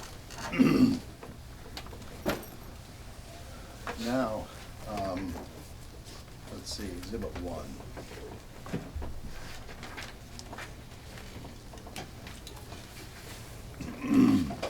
As you can see in Exhibit 1 here, this was VNRC's stated position in November of 2018, 14 months ago.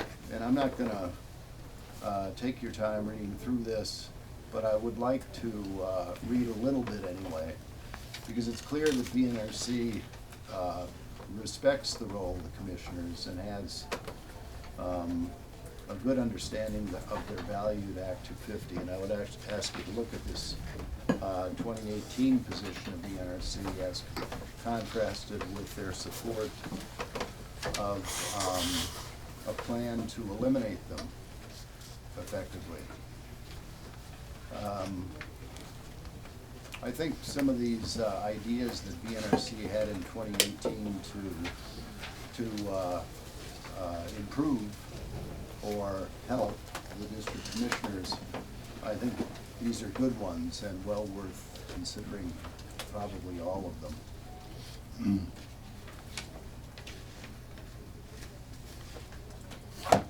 Oops.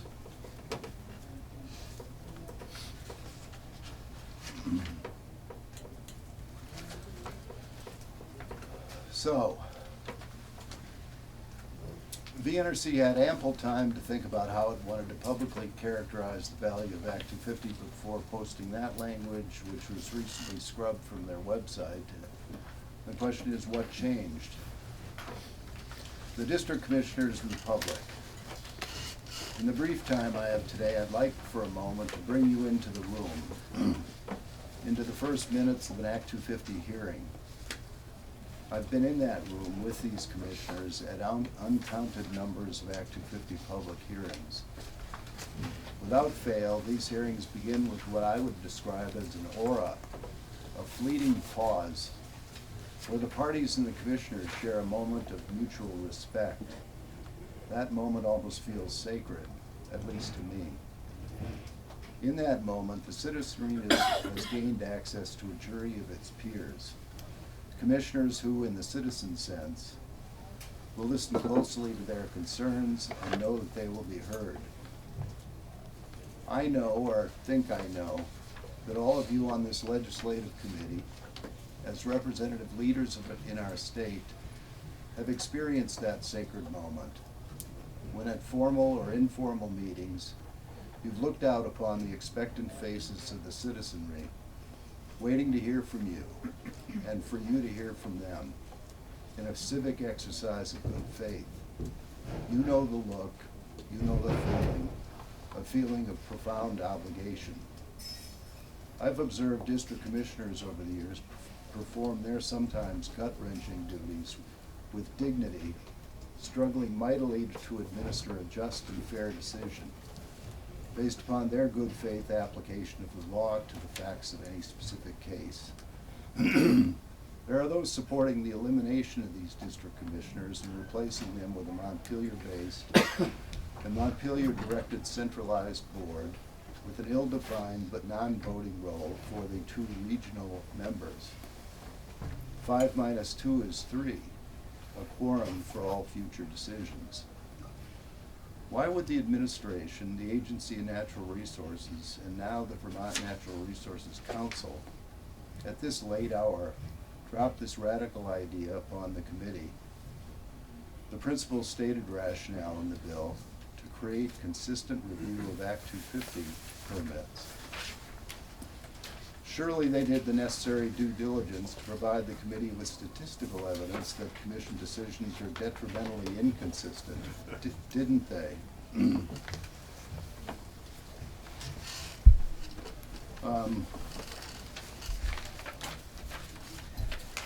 In Exhibit 2, ANR's senior staff, as recently as, I think this is actually about a week ago, as recently as about a week ago, we're trying to solicit examples from ANR employees of inconsistencies in the application of criteria by district commissions. This inconsistency, the predominant attack employed by those who don't support Act 250, is, in my view, an unsupported pretext, a contrivance, a canard, or better said, false. Why does the logic of this rationale provide an inadequate foundation for eviscerating Act 250's existing district commissioners? Allow me to posit a single imperfect analogy. If 3 different individuals robbed 3 different convenience stores and were prosecuted by 3 different Vermont state's attorneys before 3 different Vermont judges, The results in all three would arguably be inconsistent. Why is that? That is because, like our courts, the Act 250 commissioners we ask to sit in judgment are asked to apply their local knowledge and their judgment and their discretion to every different setting under every different set of facts that are placed before them. Like the courts, the fact that results in similar cases are different is not a sign of weakness, but one of strength.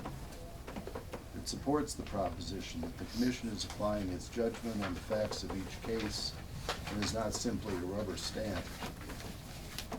This exercise in judgment, unsullied by outside political influence, is not evidence of a harmful or unfair inconsistency, but is, like differing outcomes in our courts, reflective of the fact that every case presents its own unique issues and problems to be solved.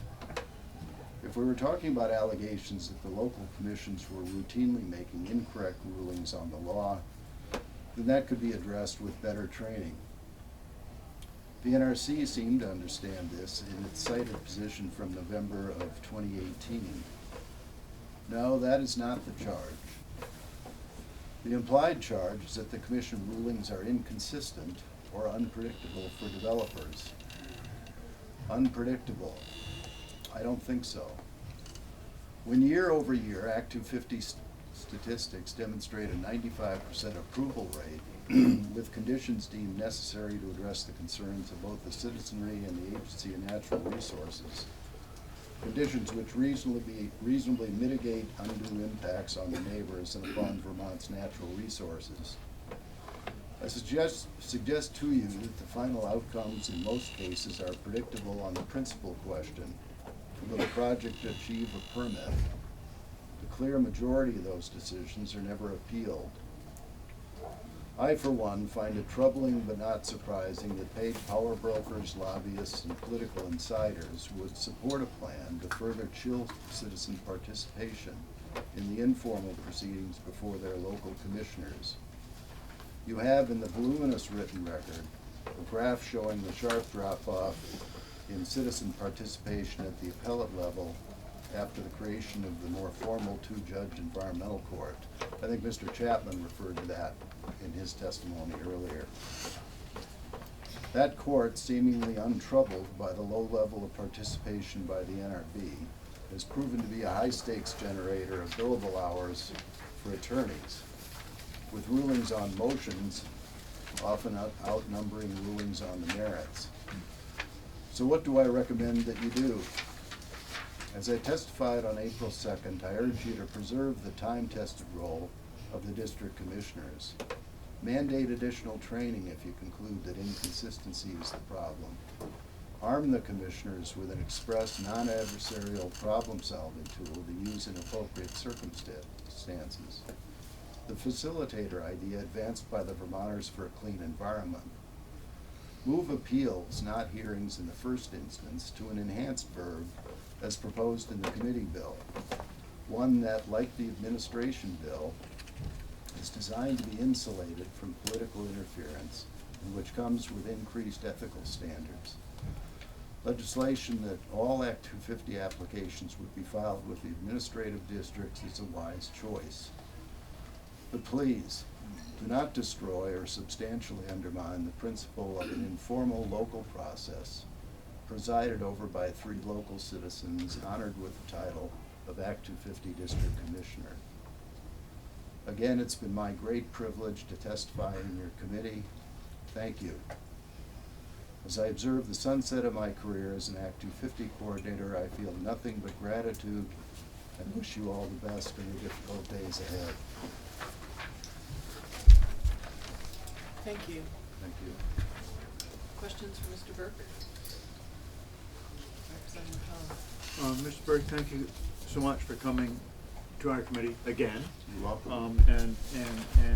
With new clarifications. Sometimes if it's not this, then what? And if we were to if we were not able to attain the verb, which is in our initial committee bill, and settled on the enhanced board that's proposed recently. And in that context, kept our district coordinators who participated there, but gave them equal footing in that process for findings of fact and findings of law.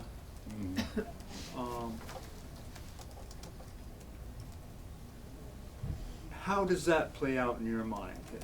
Is that a compromise that works for you? Now this is pop quiz. It just came out of left field.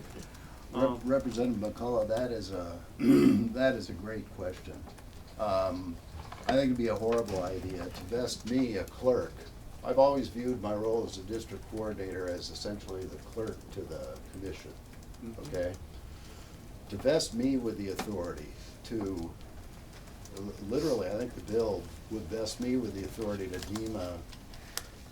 deem an application a major and just say, I'm not gonna deal with this, send it up the chain. Or to hold applicants hostage. You know, these negotiations and so forth, pre-application meetings can get, you know, pretty serious.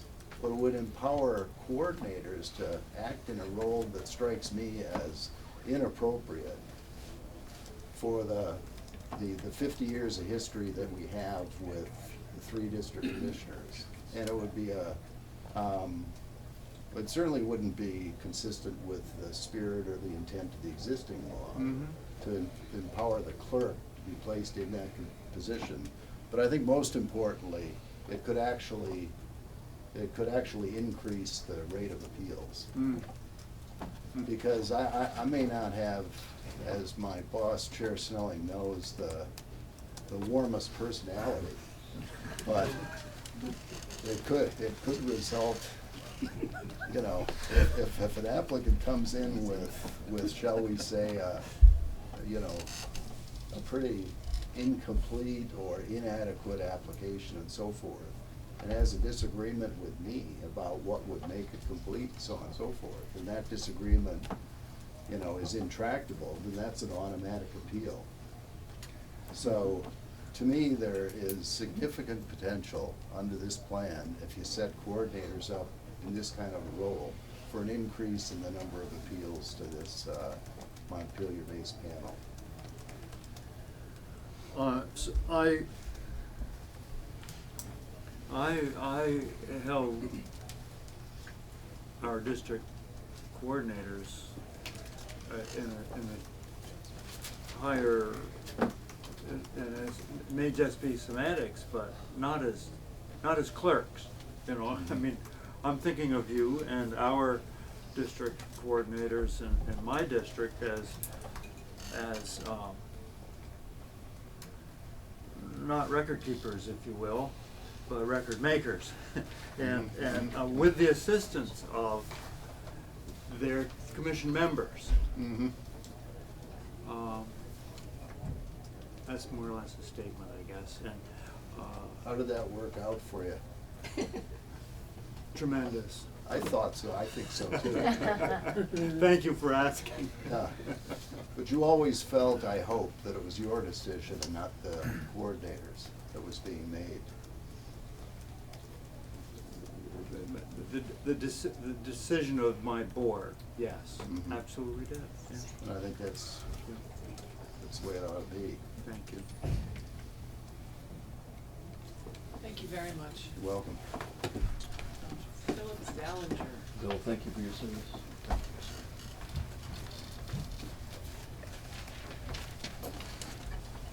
Good morning.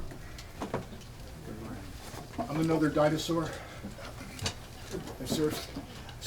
I've lived in Montpelier and practiced law here since 1977.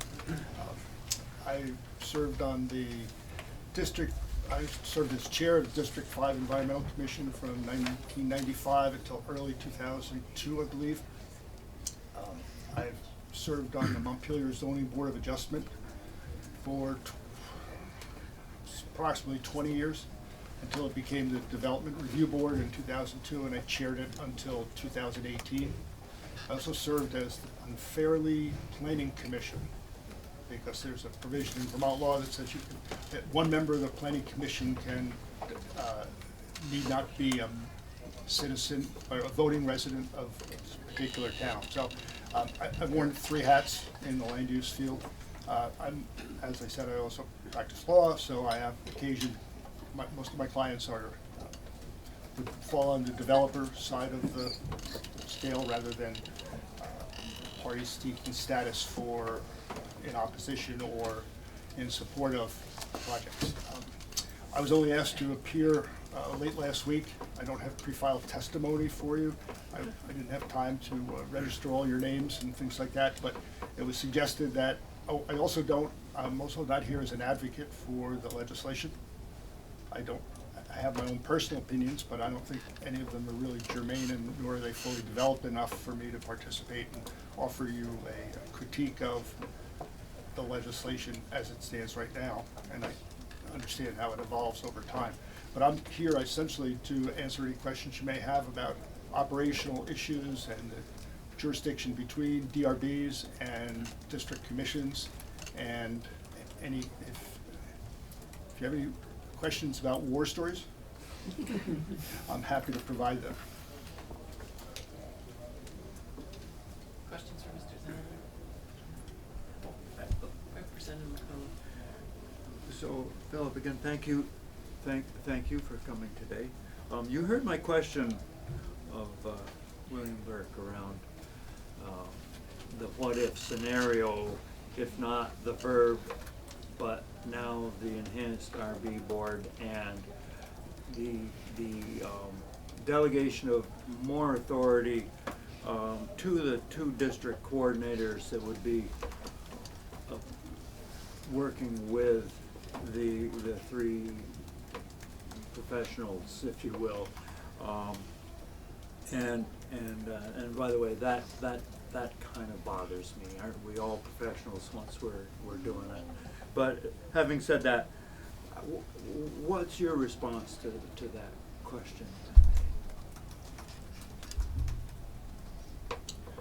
There's no doubt in my mind, but that were the district commissions to be liquidated and adopt the new procedural format such as been outlined in the legislation, but that the state of Vermont would survive. Projects would be reviewed. Sure. Those with an interest at local levels and at regional levels would find a way and a means and a manner in which they could successfully participate in project review and consideration. I hear the word citizen bandied about, but sometimes it's citizen participation in the form of those who appear before a commission, who seek party status, who want to participate in the deliberation, in the process. But then there's also the other reference to citizen participation on the district commissions themselves. And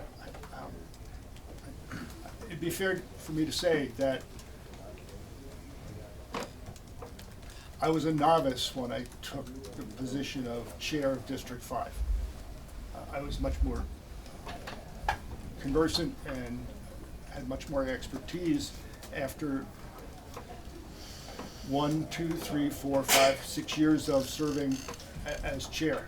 I had the benefit of working with Ed Stanek, who was district coordinator in District 5 for many, many years. Ed was well-versed in every aspect of Act 250 and the criteria and what the standards were, and making sure that we were following precedent in other areas. And I leaned on him much more in the early years than I did in the middle and later years. But district commissioners, when they're appointed, have a learning curve. And it depends upon their district and the types of projects that come before them, how steep that learning curve is. Is that responsive?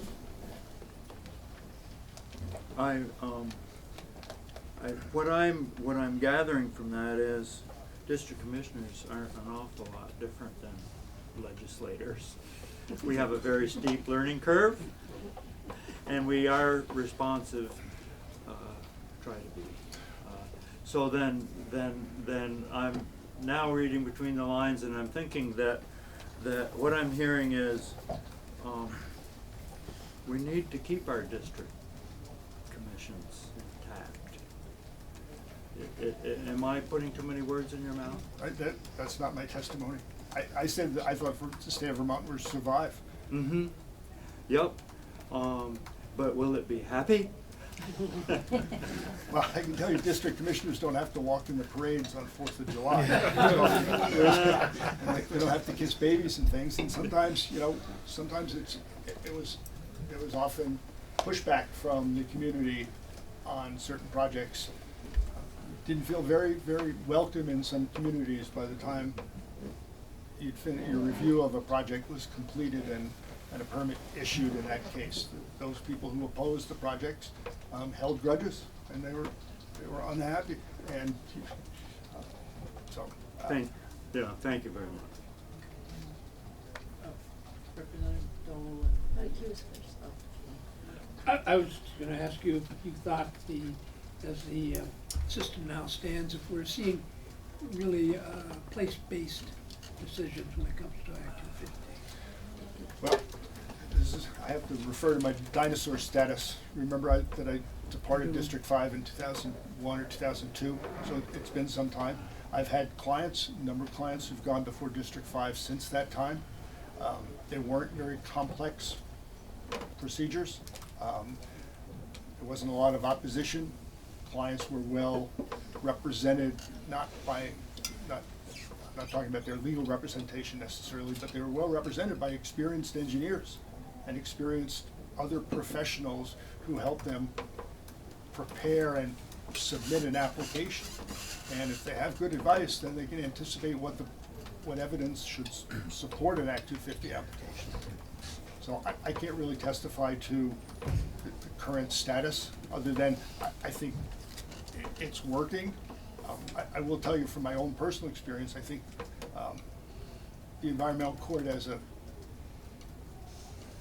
stop, as a place that has jurisdiction over Act 250 applications, represents a cork in the bottle, because I've had a lot of difficulty with the environmental court through local zoning appeals and the like, and I can only imagine. I haven't been to the environmental court on an Act 250 appeal or matter, but if my experience with local zoning is any indication, I can imagine it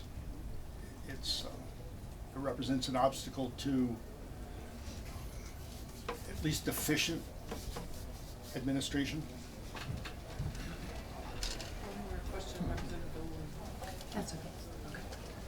Thank you so much for coming in. Great.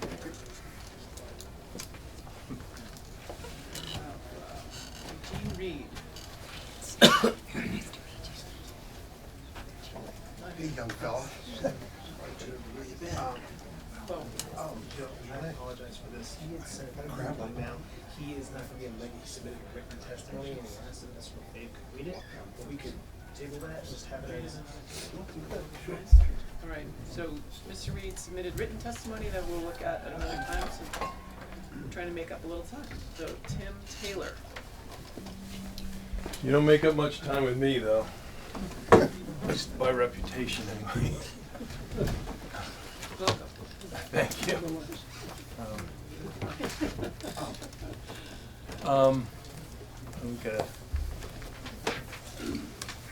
We have a couple slides to put up. So, do I just play with this here? There's your slides, and you got your written testimony. Yes. Okay, I thought this would be a good way at this point in the day to lighten things up a little. I spoke to some grassland people at the Lake Moraine last year about how they were getting concerned about, oh, by the way, I'm Tim Taylor.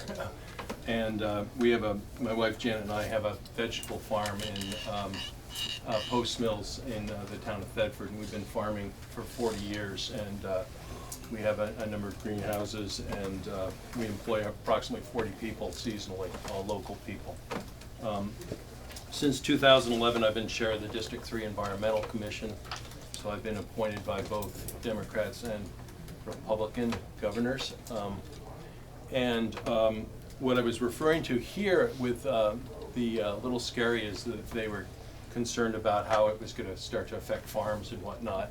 And I brought this slide to show you what it's like to farm a little bit. Our neighbor, Brian Boland, is a balloonist, and he's also the father of the Vermontosaurus. If you recall that, it has an Act 250 permit. It's a big dinosaur that he built out of scrap wood, and it was actually quite controversial a number of years ago.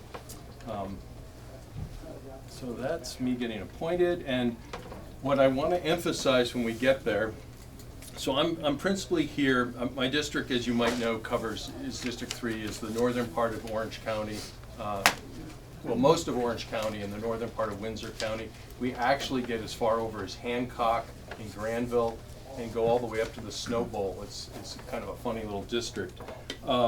And we have population range from 10,000 people in Hartford to about 298 in Granville.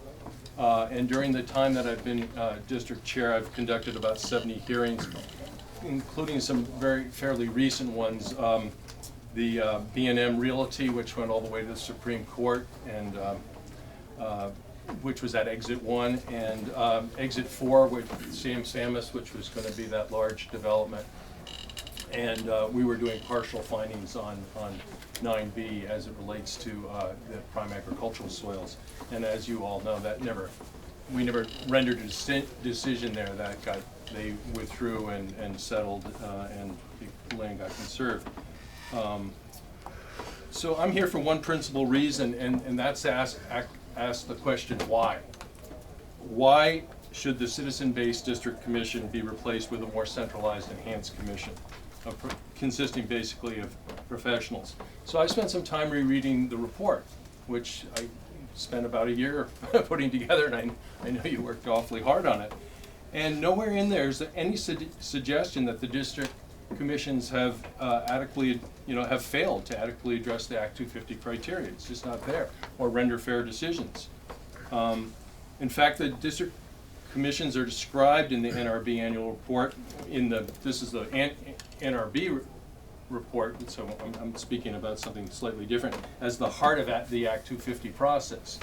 And quite logically, to me, I started thinking about a doctor, and why does a doctor want to remove the heart of a patient unless it's failing? And so the commission doesn't indicate that there's anything that is in fact failing here.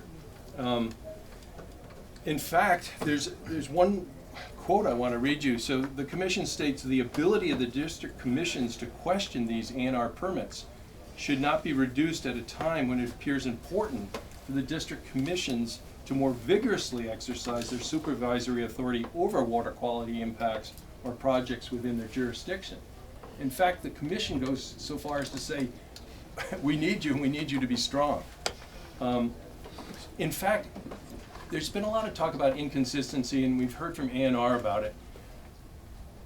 We have, in my hearings, we give extreme respect to the rebuttable presumption that goes with the A&R permits.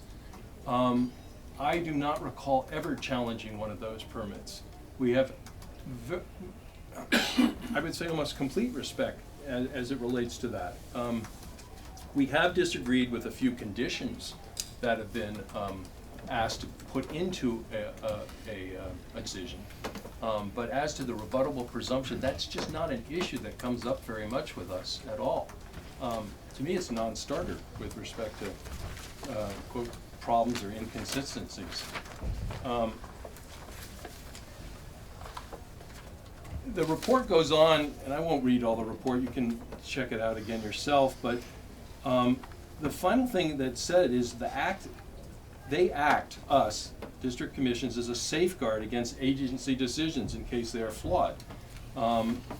we're independent, we're regionally based, we're citizens commissions, and we're in touch with local conditions. And I think you all respect that and understand that. So once again, I go back, why? Why are we doing this? I'm quite naive. I'm a farmer. I just, grow veggies and feed people and whatnot. So I kind of look back at the 2018 Natural Resources Board annual report, and we can toss stats around. I cherry-picked mine, which was 2018, the last year that they reported. There's 404 applications. 76 were handled as administrative amendments, which I don't know if you know, but they go in and out the door very quickly. And then another 192 were deemed minor. And usually what a minor has, what happens in a minor, just so you understand that a little better, is the district coordinator, after deeming it complete, will discuss with the chair and with other members. There's always 3 members that are going to be on any particular application. And in our case, in our district, usually it's discussed between the coordinator and myself as chair, and then we'll bring in the other 2 commissioners that are sitting on this as needed. And we look at the criteria and we see if the application's impacting any of these criteria at all. And if we see that they're not, then we go forward with a permit. And usually that permit may or may include a couple of conditions. Very often it doesn't at all. And so that is then sent out, and there's a period of time they have all the parties and abutters have to request a hearing. And so that usually gets done within 30 days. So it's really very timely. And as long as ANR has all their permits in, then the permit goes right out. Now, so of all those applications in 2018, only 36 out of the 404 actually went to a hearing, okay, in the whole state. And of those, only 5 were appealed to the E-Court. So what's the problem here? What are we discussing really? I mean, I don't mean to smile or whatever, but it's not really something we need to worry about. There's lots and lots of things to worry about that we might discuss about Act 250, one of which is if you do expand jurisdiction, you're going to probably get a lot more lawyers fighting over what is within the jurisdiction, the ridge line, how high does the ridge line really go on. I mean, it does only deal with 20% of the development in the state, is what I kind of understand. Now, I want to move away from that for a moment, just give you a quick idea of what it means to me to conduct a hearing. And sometimes we get referred to, I'll hear someone at a site visit say the bureaucrats or whatever. Well, when I start a hearing, one of the things we do when we introduce them and try to explain to the neighbors who've come is that that they may want to participate, and there's 2 kinds of parties. There's a statutory party that the legislature, in their wisdom, has decided has an absolute right to present their case, and that includes all the state agencies, the local planning commission, the district, and so on, including the regional planning commission, that kind of thing. But then what I really try to focus on is I look them in the eye and I say, and then there's everyone else like us, you and me, and we have to show a particularized interest in order to be here. And we're just like you. We're not bureaucrats. We've been appointed, we're interested in land use law, that's why we're here, but we've been appointed by the governor and we're lay citizens. And I try to really make them understand that's who we are, that we're part of their community.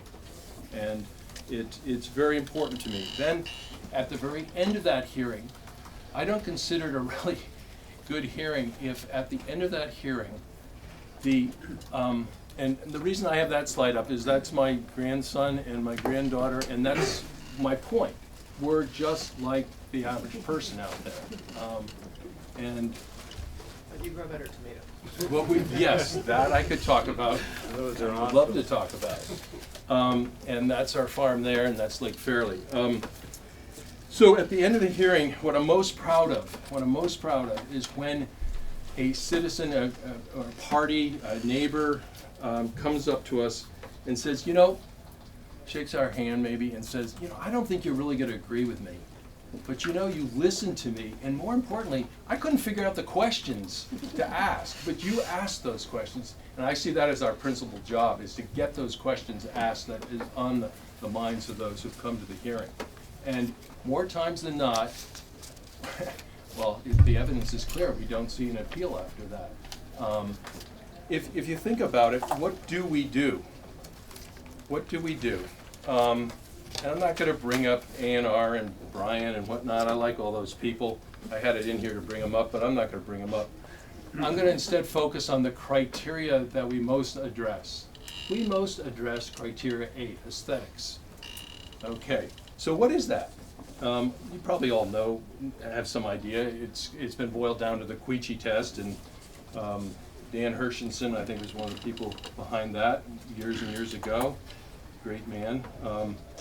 But criteria 8 requires that before issuing a permit, the commission find the proposed project will not have an undue adverse effect on the scenic or natural beauty of the area, aesthetics, historic sites, or rare, irreplaceable natural areas. Okay. That's about 70% of the cases that we've had that comes up, and that's contested in some way. Okay?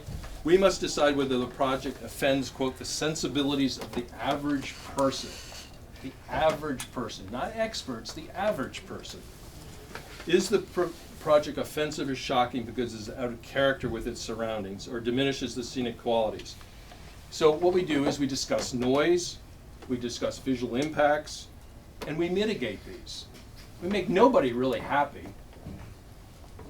in a sense, right? Some, you know, and maybe that's good in a way that, or. We'll set conditions on the hours of operation. We might have sound barriers go up. We probably don't sit, you know, we do a balancing act is what I like to call it. But to say that we're not as lay people capable of dealing with the sensibilities of the average person, that's just what we do. That's who we are. We're the average person, basically. And I think the system has worked well.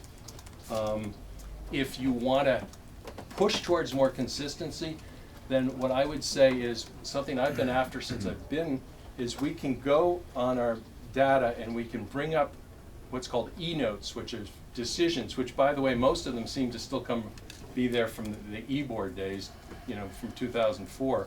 And I would also say that I think Act 250, one reason it works so well is that it's fairly settled law right now. There's not a lot to really litigate.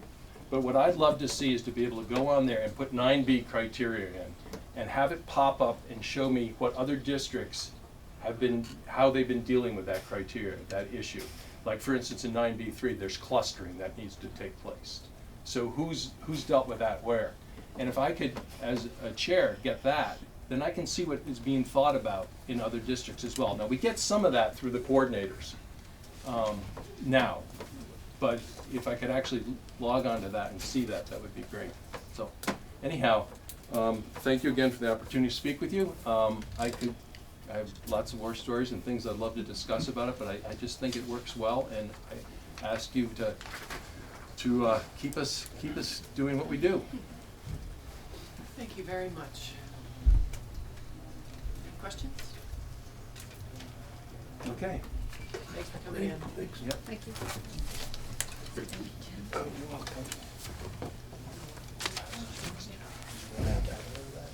I think we'll go to Carl Johnson. There. Oh, no. Good morning. Good morning. I too was asked just recently. I haven't got any exhibits, and I'd like to just say that I've had a good fortune to be able to listen to the last 3 or so witnesses here before you folks testifying, and I substantially agree with what the other former chairs have offered. I too was chair of District 5, and I really appreciate the opportunity to just share some thoughts with you, and then of course I'd be glad to answer questions. I was born and raised here in Vermont, right here in Washington County. My family's been around the state since the early 1700s, so I recognize I may not be a native by some people's standards and criteria. I've Personally, I've lived and worked around the country, and I came back to Vermont to make my career and raise a family. I feel sometimes a little like Forrest Gump. I seem to have showed up in a lot of different places over the years, perhaps lived several lives. I knew Dean Davis, and I've got a photo of him somewhere in the State House shortly after the Act 250 bill was signed, and I cherish that. He and my brother and I together. I also knew Jonathan Brownell, just to give some contrast to all that. And as some or all of you may know, Jonathan was one of the principal authors of the Act, and in '69 and '70, I remember hunting and canoeing with Jonathan and discussing and debating some of the details of the legislation that was being drafted at the time. And I guess by way of background, I have a degree in civil engineering. I've worked around the country, but I've worked here in Vermont doing environmental consulting for over 20 years. And as a consultant, I had clients that were both applicants as well as people seeking party status or objecting against a project, but really probably evenly between the two. I was also appointed and then reappointed by both Democratic and Republican governors. Jim Douglas appointed me chair of District 5, and I served on the District Commission for the better part of the first decade of this century. So I haven't been on the commission for just about 10 years, so I'm perhaps not current as well. Currently, I'm the managing director of engineering for a firm that does energy efficiency work and renewable energy work, and so I have no stake in this personally. I don't have a client or a client list or future clients. I don't represent anybody but myself here this morning. I just wanted to throw out some observations and then open it up to questions. I do have a few suggestions for the committee to consider as well. Vermont has town meetings, and we have a citizen legislature, and the District Commission is really a regional counterpart. It allows citizens of this great state, as you've already heard this morning, to be able to participate and be heard, and perhaps most of all respected in a process and a discussion that directly affects them personally and their families and their communities. I really agree with the statement that that's the fabric of Vermont at this point. As a member of the commission, we were routinely thanked. I know some have shared controversy, and certainly I think we probably had our share too, but we were routinely thanked publicly by applicants as well as parties, local officials, the select board, attorneys, as well as lay people, and we were praised for being respectful and for keeping the process moving, and for taking lots of questions and getting answers. I remember really countless times, more than a few, citizens coming up to me and just saying, thank you. I came to ask a few questions, but I just learned so much tonight, and I think that's invaluable if that's of any help. Dean Davis was credited with saying something along the lines of, let's not just do anything stupid. I spoke recently with some developers as well as some attorneys and some former and current staff to the board and to the commissions. Not scientific, of course. I've only had a few days. Made a few phone calls, said hi to some old friends, shared a few war stories. The developers that I spoke with are important locally and certainly statewide. You probably recognize their names. I want to say that not one of the people that I spoke with, and I know you've heard from a lot of folks, and I'm sure you'll continue to, but of the people that I spoke with, not one of them wanted to be quoted with attribution. Not one of them wanted to come forward and testify. Now, I know you've got a lot of testimony from a lot of people that are intimately involved, but I think that is important for you to know. That the proposals that have come largely from specific interests, and they're not necessarily a complete and accurate representation of the opinions of all of the stakeholders that are directly affected by this process. So you've got a picture, but I can testify this morning it's not a complete picture. I think it's important for you to know that, and it's not for me to judge the gravity of that, but you should be aware of it. One of the developers told me an anecdote. They said that they recently, just after the publicity around the changes, and specifically the district commissions and some of the other considered alternatives here, that they went to their Monday morning meeting and gathered their team and their partners together and said, look, basically we've got to finalize our plans and get complete applications before the commissions as quickly as possible on as many of the projects that we really want to get going as soon as we can do that, before anything happens. We want to be grandfathered under the process as it is. I think that's perhaps telling as well. Jonathan Brownell and his opinion about what he helped create is, I think, much debated, and you can certainly find various perspectives on that.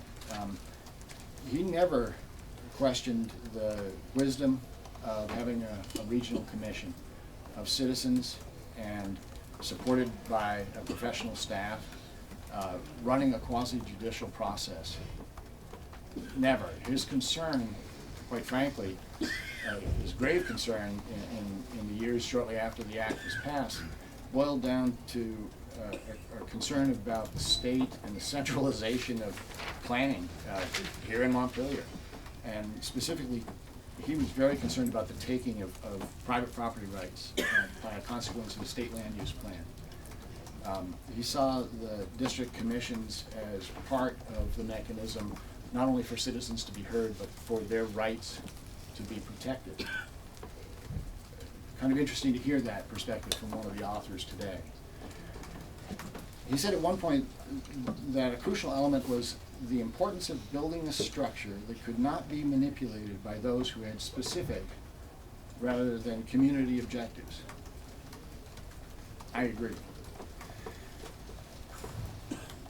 Dean Davis also said one other thing that I think is worth quoting, and I'll just read this quickly. I obviously agree with this statement, I think.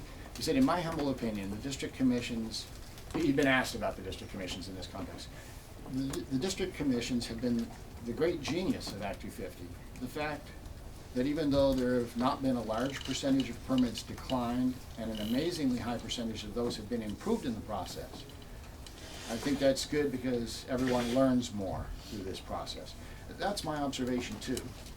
In District 5, oftentimes projects get improved, sometimes at little or no cost, sometimes at a cost savings, just by a facilitated discussion and exchange of information between the developers and the parties and the experts that represent state agencies. It was actually sometimes amazing to see that happen either during the hearing or subsequently after the hearing, when they had a chance to understand what the other people's perspectives and real concerns were. I greatly agree with the idea that it could help to have some pre-application involvement. I support that wholeheartedly, and I also like the idea of having a facilitator role. And I think, frankly, in my experience, the district coordinators fulfill a great deal of that role. I think that is a boon to the process. One attorney that worked on both sides, that works currently on both sides for both applicants and parties, said that there are proposals before you that will result, and he kind of chuckled, he said, in litigation for years. He urged that I suggest you keep it simple. So I pass that on.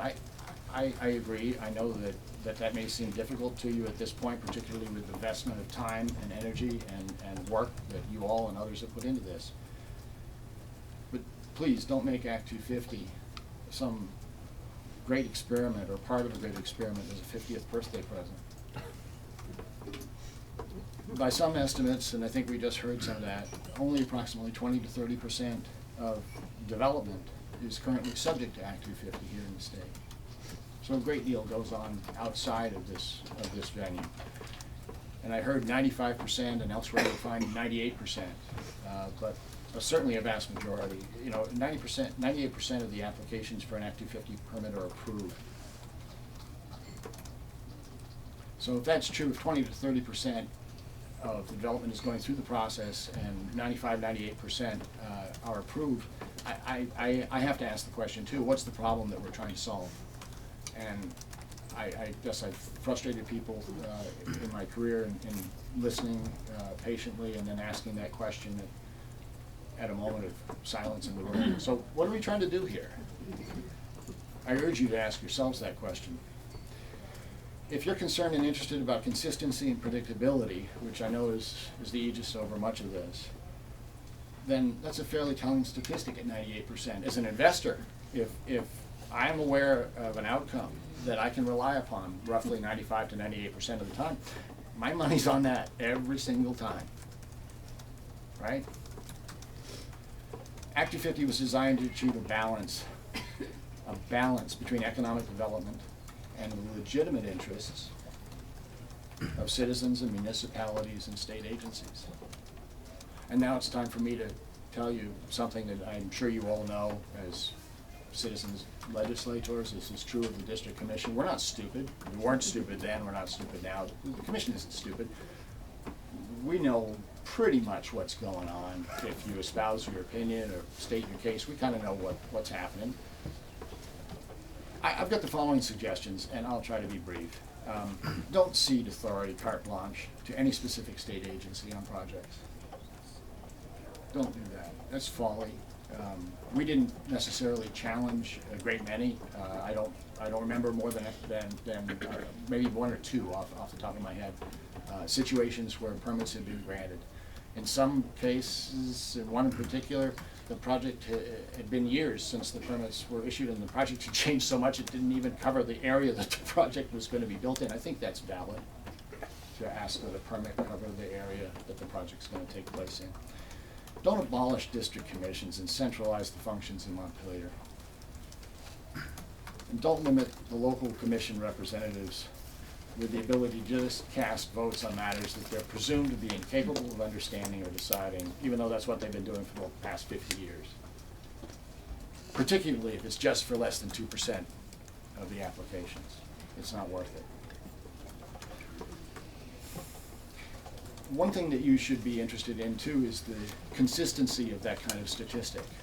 Now it may vary by a few points one way or the other from year to year. And I know there's been some changes over time to the Act, some more recently than others, but that statistic has been pretty uniform, pretty steady.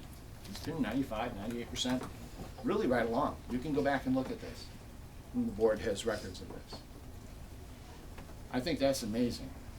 And that's true even given the more recent changes, even in this century. Perhaps it's less of a reflection that maybe it's less of a reflection on the process and more about the proposals. One of the developers that I spoke with, and I call them developers, they're business people and builders. They build things for private interests and for the community, so they're among us. They're some of us.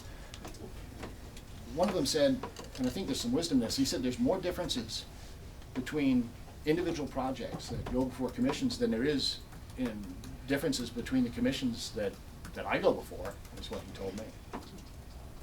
Now that's interesting, okay? So project to project, it's more different than it is between this commission or that commission. What's the problem we're trying to solve? A wise person once said, and fairly recently too, I believe, I have a philosophy of let's go slow to go fast. Just because you spend some time on this and put some energy and a lot of work into it doesn't necessarily mean that it's time to go fast.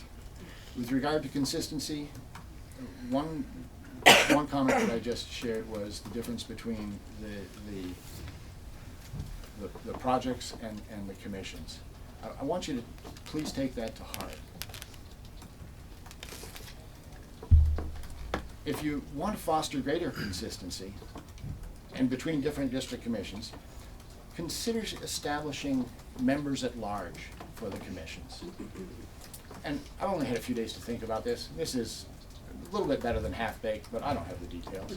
Consider requiring that 2 members and the chair of the district commissions be impaneled on commissions that sit in the adjacent districts. So they go and serve as a member, 1 member at a time, on adjacent commissions, and hear the case with their neighboring commissions and deliberate with them, and come back, of course, and deliberate also with their own district commissions. Through that process, there's a natural process where commissions will share information and be more consistent through that. Please also consider requiring additional training.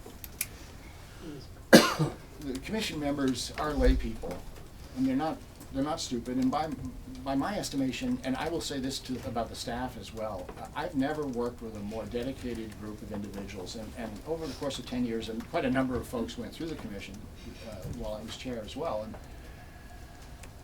people may come in with one perspective, but really everybody was trying to do their darndest to be fair and to do this right and to be considerate of everybody.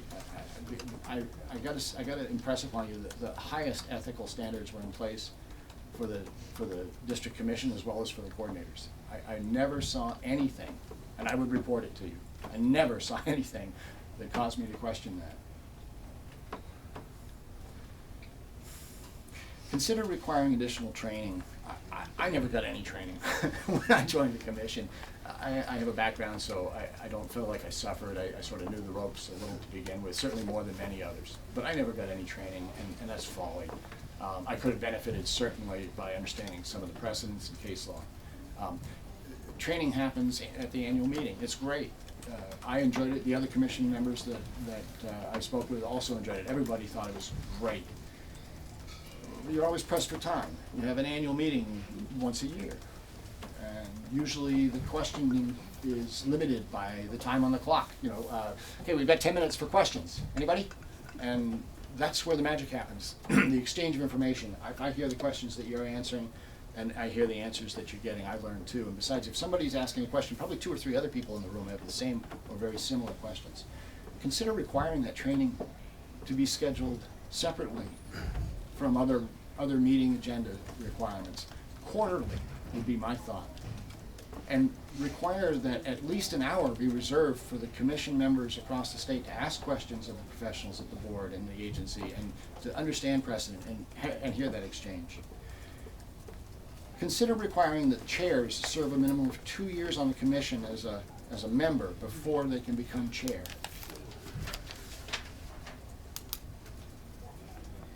If you do consider at-large members, consider that they, I believe, should have a minimum level of experience of at least having been impaneled on 3 different processes, so that they've been able to sit through permit processes with at least 3 times. And I don't know, there's no magic in that number, but more than once. It doesn't need to be 10. The issue of de novo is involved, and I know it's come up a lot. I want to say that I really have some problems with just starting over with a blank slate. I think that the record that's established is important. I think it's valid. I think the findings of fact and the conclusions of law certainly could be litigated, but that they should stand, and that the court or whoever, whatever body, should be required to read the decision. And you shouldn't be able to represent yourself and the project and then propose something that's substantially or materially different than what was heard at the district commission level, and that happens. Please, time out. Our attorney wants to get in the room, but she can't right now. And I'm Don't mind me. We want you in. For the record.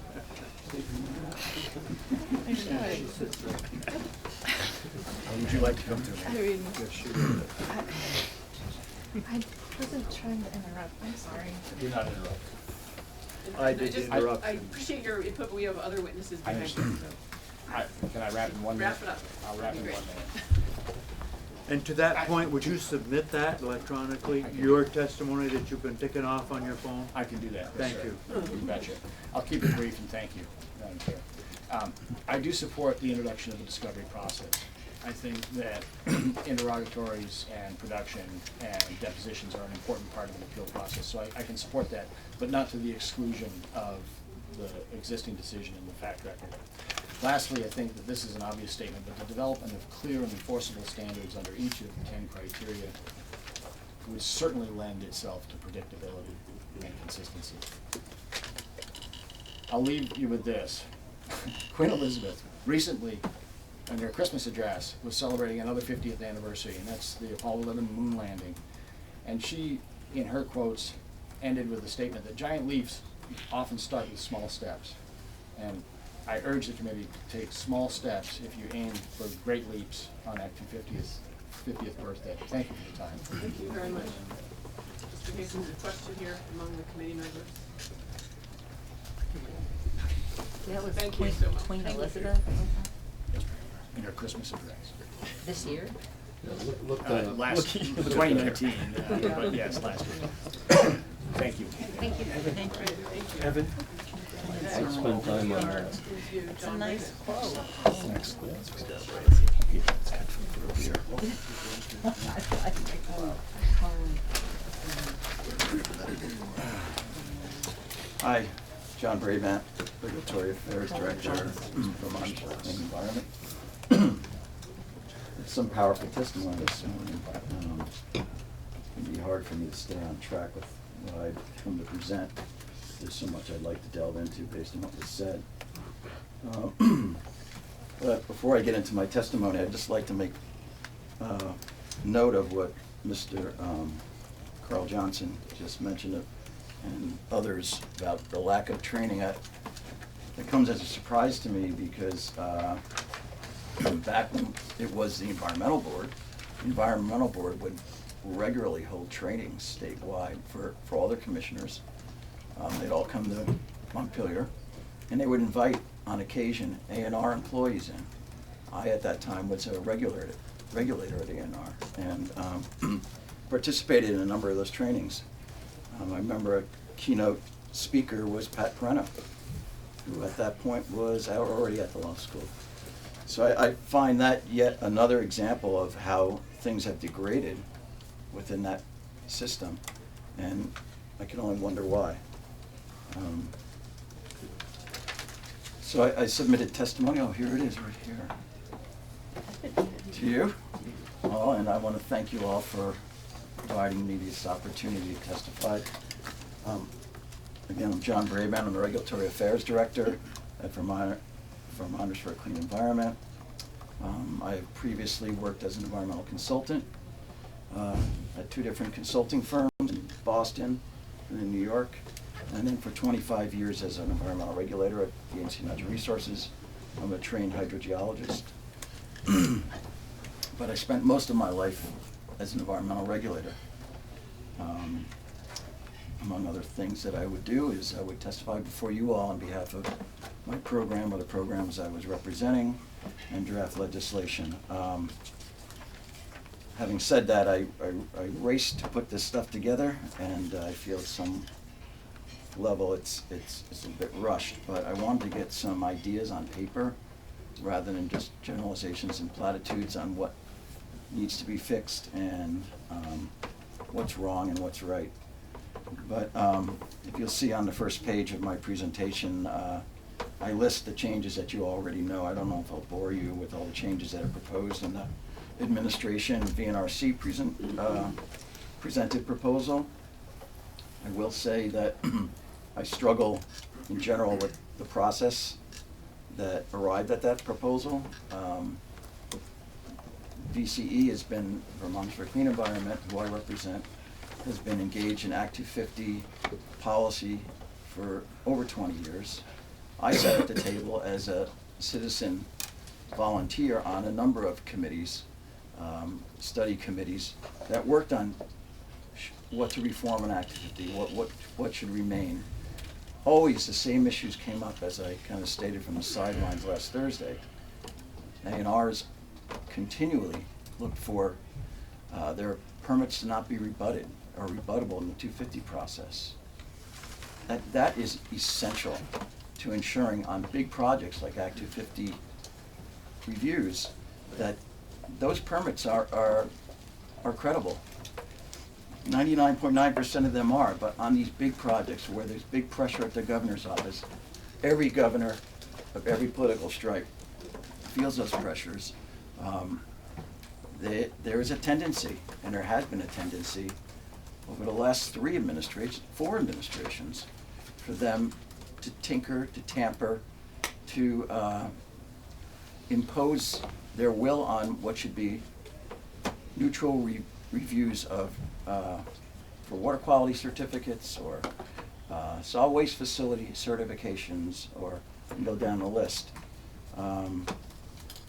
We had a governor in Governor Dean, who had great affection for the ski areas, and it was not above him to insert himself in the permitting processes regarding those ski areas. The one ski area project in particular, or actually one project in Stowe in particular, I'll make note of. The Stowe ski area is now all built up, as you know. Some of that was on former state campground land. They needed a sewage plant upgrade to accommodate that development. The application that was submitted on behalf of the town of Stowe, sewage plant owner, was deficient, administratively deficient, meaning it would lack in the key components necessary to even move it through the review process for that plant to receive a water quality certificate. While waiting for that technical information to be supplemented so they can move forward with the review, an edict came down from the governor's office instructing the secretary, actually the liaison from the governor's office instructed the secretary, who was in the meeting with all the staff, and the ultimate outcome was issue the water quality certificate without even a basis for it. And the staff person was a wife and kids and a home and a mortgage, felt horrible about it, but that person issued that certificate. That person and that certificate was challenged in the Act 250 process for that project. And I felt so bad for the fella, and I won't leave the names out of this because he's a friend of mine. He was put on the stand, under sworn oath. And he had to admit that he allowed the governor's office to force him to write something that had no basis in fact, no technical basis, and it was just issued to accommodate the rush to get this ski area developed. So those are the kinds of things that happen. When there's a painful moment, a painful situation like that, it's a learning experience for everybody in the agency that, you know what, I'm not gonna allow that to happen to me. I'm gonna push back. And most staff stand their ground and defend their programs in A&R, I'm proud to say, because it, ultimately they don't want to be on the stand in Act 250 challenged while under oath and have to reverse themselves. You remove the rebuttability of those permits, you remove that check on power. So I just wanted to kind of provide that as a background. I'm not going to read through everything I've provided you today, but I'd ask that you do read through it. I will say that there's always a silver lining to everything. There are some good points in the administration, the NRC proposal, albeit they're limited. If we're looking at the need to make a kind of an exchange to make this bill less weighty, to get it out of this committee, to get it out of the House, to ensure that it even passes this session into law, would that be great? It's a good bill, that is. Necessarily, because of the tensions between the governor and the legislative branch, there's likely going to be compromise. And there are some compromises in here, very obviously. And I'd just like to point out that VCE, in general, does not support the proposal for this new, really 3-member board with 2 advisors. And if anything, VCE would like to see us pursue the verb proposal that you all arrived at, because that's more or less structured like the old environmental board. And the importance of that, this has been kind of spoken to a little bit, the issue of consistency, the importance of, I want to call it the environmental board or the verb, of their role is not just as an appeal body, But they're the centralized appeal body, like a court, although quasi-judicial, that not only do they have a relationship with all the commissions and the coordinators work for them,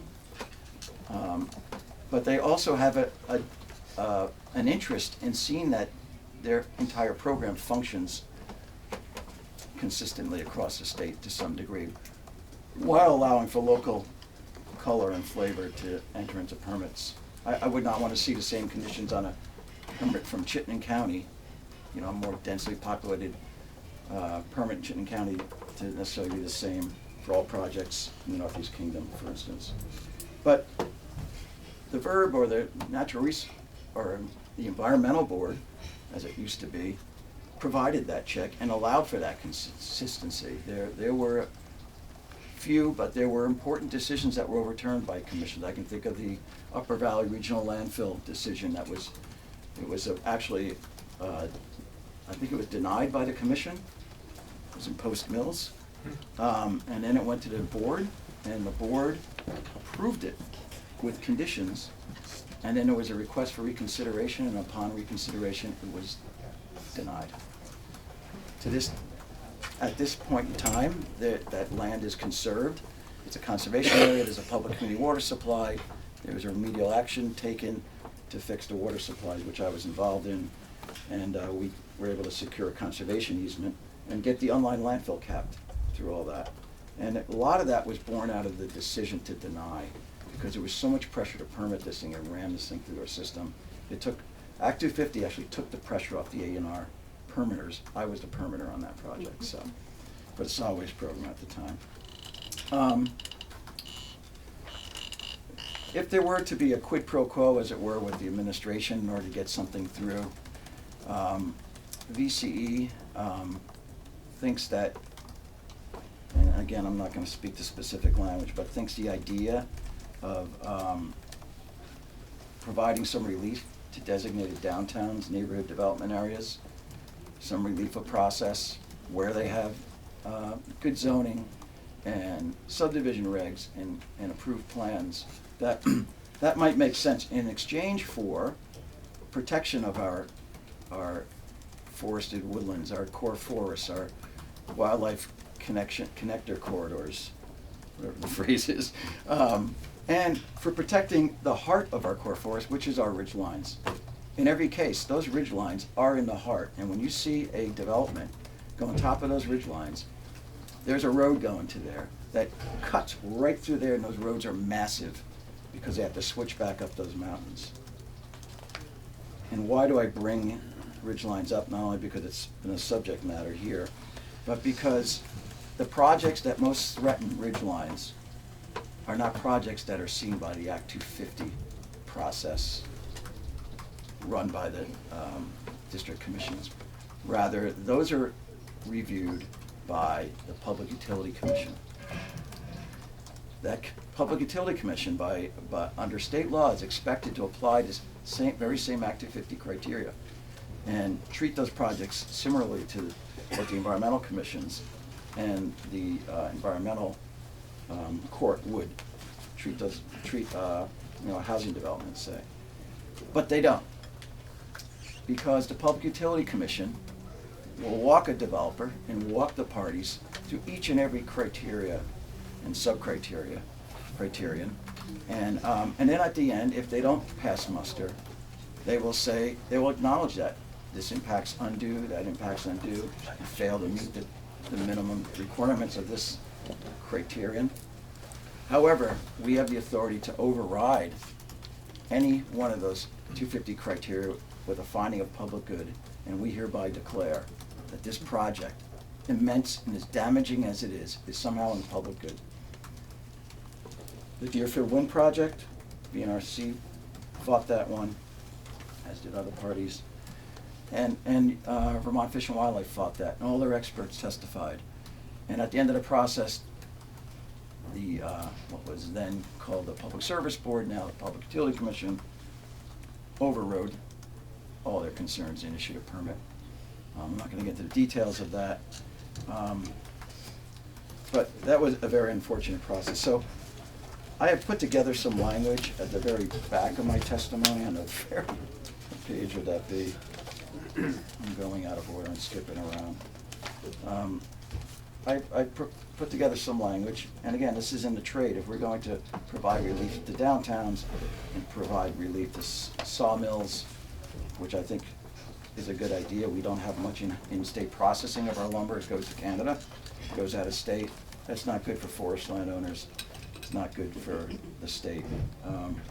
But at the very end of my testimony on page 12, you'll see I provided some language, some amendment language to Title 30, Section 248, which makes clear that the Public Utility Commission cannot, if this were to become law, for the purpose of permitting, issuing certificates of public good, their permits, to wind projects, that they cannot use a determination of a project being in the public good to override failures to meet the Act 250 criteria. So I direct your attention to that, and Ellen's attention to that. A concern that's been raised by VCE and many others is the cost of participating in the current Act 250 process, where district commission decisions are appealed to the environmental court, de novo. That process is near impossible. It's impossible for regular citizens who might have participated at the commission level, pro se, or as a citizen group, or maybe with some partial assistance from attorneys, for them then to take their case again to the environmental court and expect a farewell. It's highly procedural. There are motions upon motions, as has been stated, and you need an attorney, and you need a deep pocket of money. And I would dare say, I would speculate that Matt Chapman's figures are probably correct, that we are seeing a decline in appeals to that court. And it's for good reason. It's impossibly expensive. It's impossibly expensive, and people, regular folks, can't afford to do that.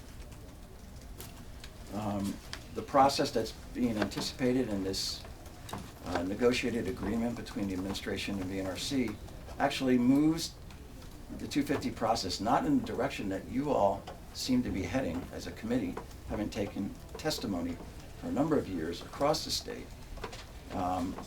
But it seems to be heading in the direction of, let's liken the 250 process to the PUC process. It's near identical. You have a board of 3 people. There was Matt made a representation, again, I don't think it's inaccurate, but it needs to be qualified, that he provided a number that X number of, where is that? Permits at the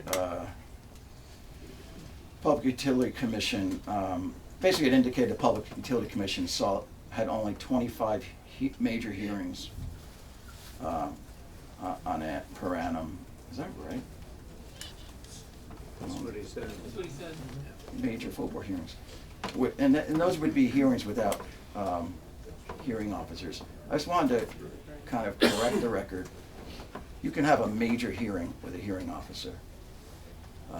There's a project down in Bennington, to remain nameless, that has been ongoing for 2 years.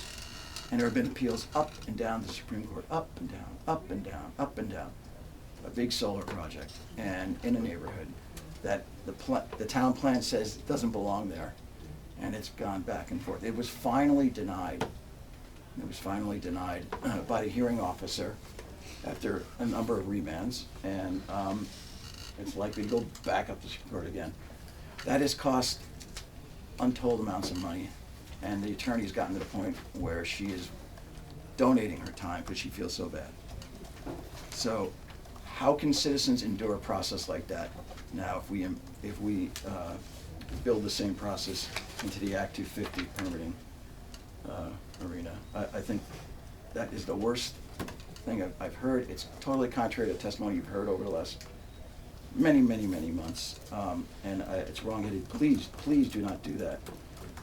I do appreciate that the administration and VNRC are trying to get something to come out of this committee and pass this session. I think that's what both sides' interests were, though I think the compromise was a bad compromise in the end. it does little to nothing to protect ridge lines from the true threats to ridge lines. It does nothing really.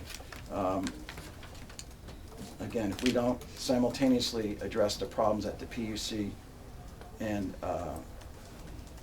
ensure that the PUC behaves as similarly when confronted with similar projects of similar impacts to similar natural resources, we're going to have, you want to talk about inconsistency? You're going to have projects that would have been denied were it a mall developer that are rubber stamped like we're seeing at the PUC, that are approved at the PUC, using that override.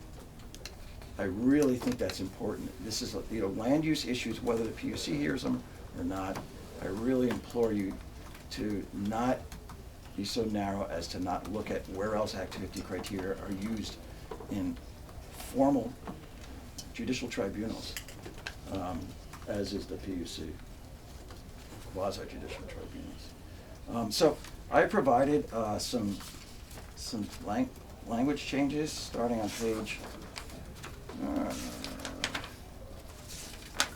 3 of my submitted testimony.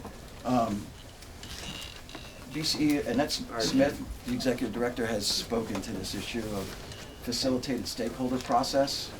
I provided some suggested language that you could incorporate in the noted areas of statute in Title 10, 250, the process. The language we would add is in section 6085 of Title 10. That's the 250 statute. At or within 15 days of a pre-hearing conference upon request by the petitioner. Again, this is before the formal hearings in Act 250. Established parties or friends of the commission, as may be required by the district commission, or the commission acting on it to one or more of its duly authorized representatives shall facilitate a community stakeholder process prior to holding evidentiary hearings. The commission representative shall facilitate discussions regarding issues of concern and work toward resolution of issues, continuing to do so until the commission representative determines that the resolution has either been reached or upon a determination that discussions have reached an impasse on one or more issues. Participants shall work toward resolution of issues where possible within 60 calendar days of commencement of the stakeholder process, unless extended by mutual agreement of the participants. There's a simple fix. You provide an option for both the developer and the citizens to sit down at the table, like Act 250 anticipated all along. This is supposed to be a conversation, a community conversation. Sit down at the table before we get into formal litigation, which even at the commission level has ramped up over the years into being more and more formalized and more litigious. John, I have a question for you. Yeah. We are behind, and we have folks, one of them anyways, Mhm. from out of town. So are you able to wrap up pretty soon, or? Well, I think I've only been on for 15 minutes. I don't know. Almost Yeah. 20, but Okay. I'm just asking. Well, I can come we back, have you come because this back. is pretty involved, so, Yeah. yeah, I know you have a busy schedule, and you did fit me in, but I'd like to pour over this with you all, and maybe if you all could look at what the suggested language changes are, discuss them with the legislative council representative, and then invite me back, and I could tell you what the thinking was behind all this. That might be better, Okay. if that works for you, and I'm not gonna rush right out of here and get out of your hair. Well, we don't want you out of our hair, but are there questions for John on what he's presented so far? Well, let me just kind of quickly close by saying, so I provided you language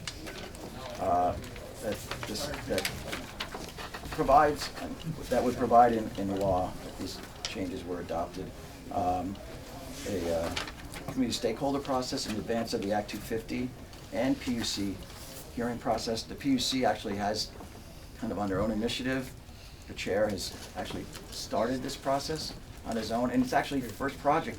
They got a settlement, right? No hearings. That's not in law, but he did it on his own initiative.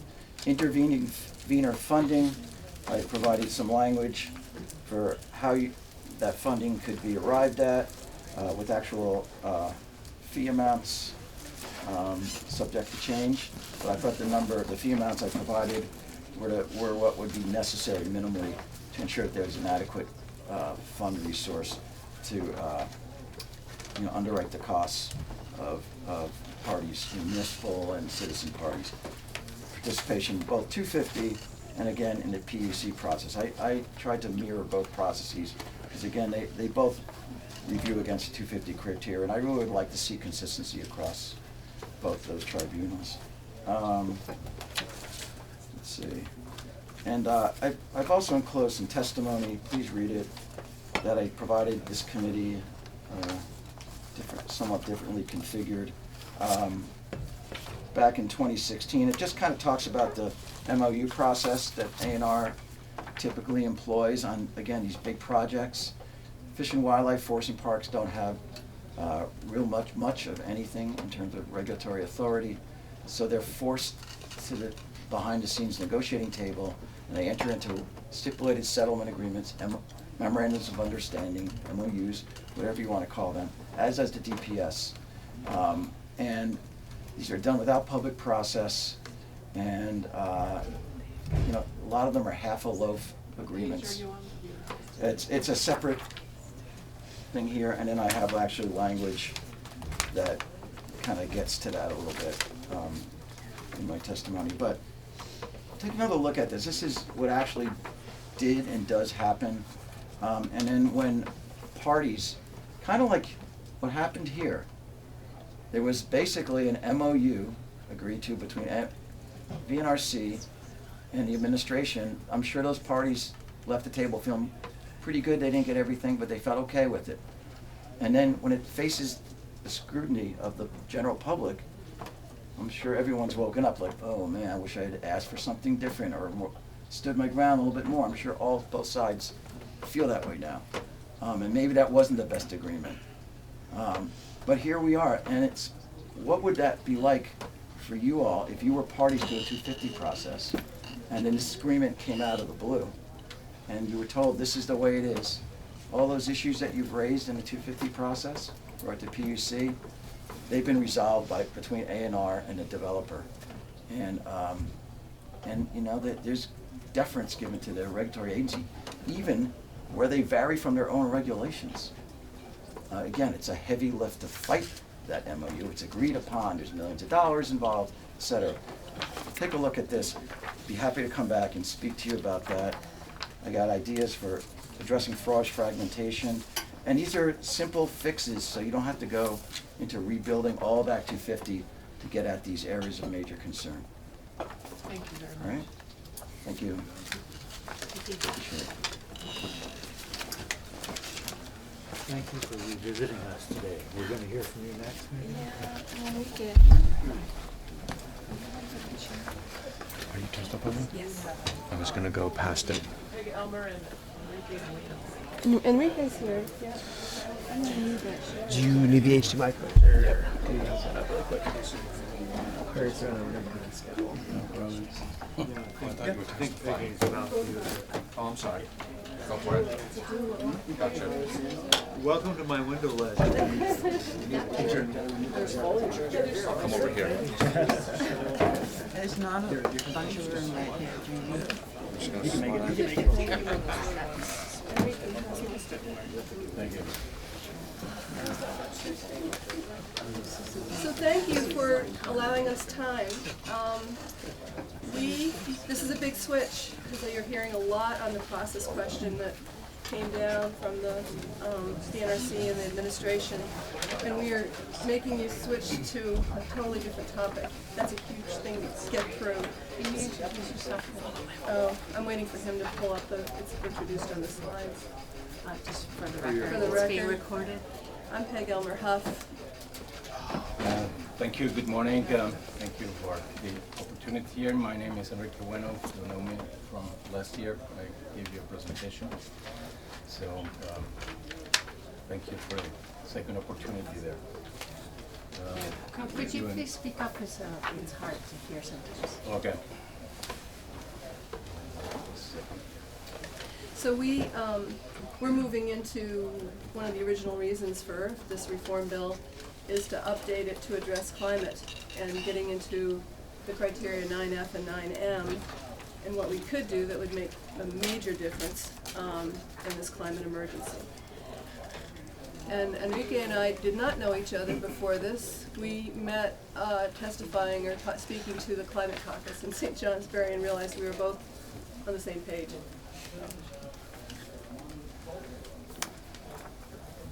We'd all like to be there. We would.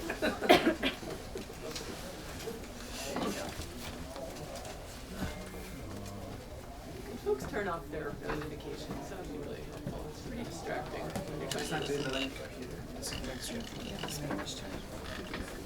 Okay. I don't think we need to spend much time introducing ourselves, because we Well- both testified to you previously. That would be to the heart of the matter. Where were you in town? What town? Zoning administrator. Our, basically our introduction is here. Thank you. Want to introduce yourself, or? I don't think we need to. I mean, Yeah. we've both been at this a long time. A Correct. number of you have seen us many times. So basically, I would like to start with the same problem where we started last year. Buildings, operation, and materials have a great major impact on the, I don't know what's going on here, on the CO2 emissions. In Vermont, the situation is the same. 38% of the total energy that we use is thermal, and 76% is comes from fossil fuels. So that's the reason, one of the reasons why we are so behind our targets on CO2 emissions. So I threw the what are we proposing to contribute to the solution, and our proposition is the, I don't know why it's doing this here, the adoption of the passive house standard as an RBs, which is the Vermont building code. What's going on here? So I threw this slide here, which maybe look a little bit overwhelming, but don't pay too much attention to it, to the details. Basically what it reflects is the staircase of the evolution of energy efficiency by the DOE department, the U.S. Department of Energy. I don't know what's going on. It's better to use the laptop. I mean, it's fine on our, we can also follow it on our tablets. I think all of us are actually. Okay. Great, just let us know what slide we're on. Okay, then let's do it that way. Because it doesn't seem that it's working. Good, then the DOE recognizes the passive house standard as the last step in the evolution of energy efficiency. So we are not proposing here any kind of novelty, but it's a standard that has been implemented for the past 26 years worldwide, and is well recognized by the DOE here in the States. You may want to disconnect so that you can at least see yours in front of you. Maybe Mark could just put our iPad. If you want to go from the iPad, it Yeah, you'll see it on the iPad. if it's okay, if it's easier. Do you mind? Yeah. Sorry.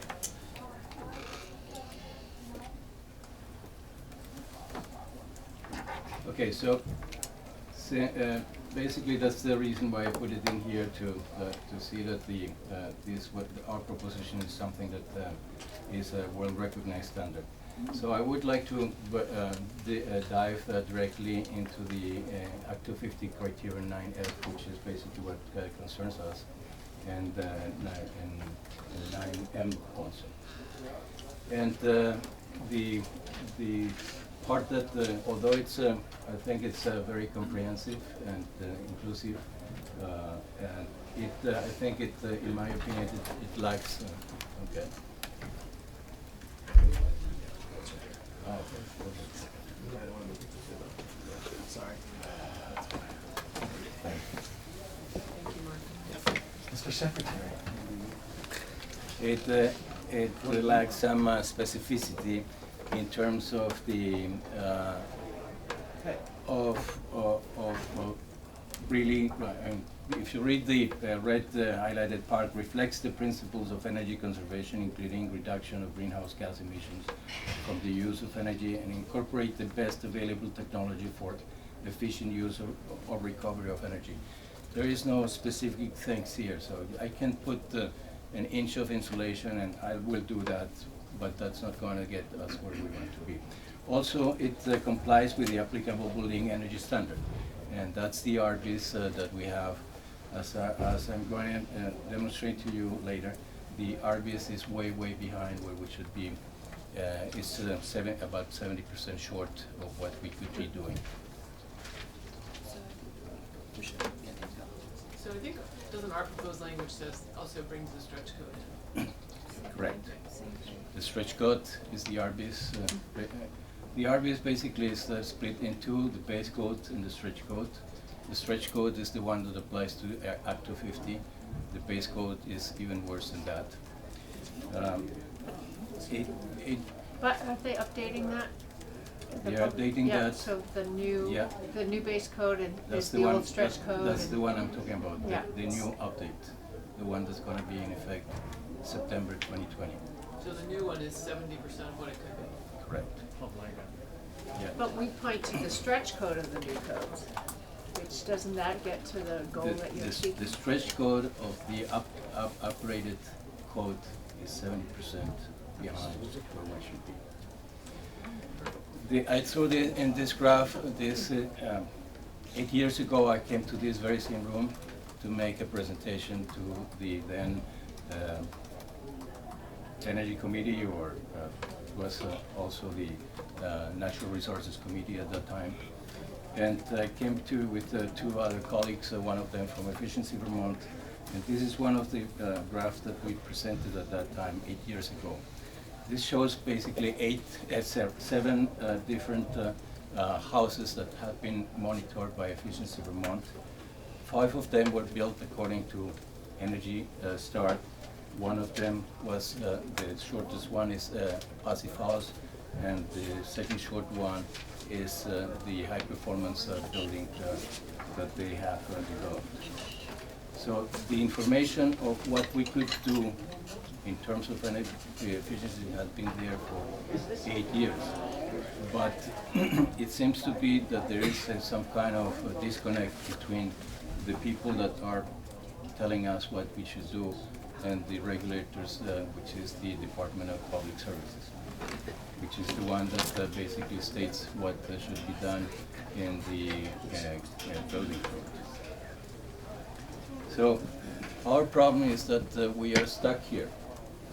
This is the same staircase I presented you first, and this is the zero energy ready home staircase from the Department of Energy, from the DOE. And Vermont is stuck here in this, which is basically the level of Energy Star.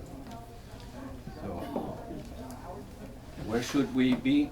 We should be at this point over here, at Passive House or 0, which means our buildings can produce enough energy to sustain themselves, or even produce more, which is a positive building, to generate more energy than they require.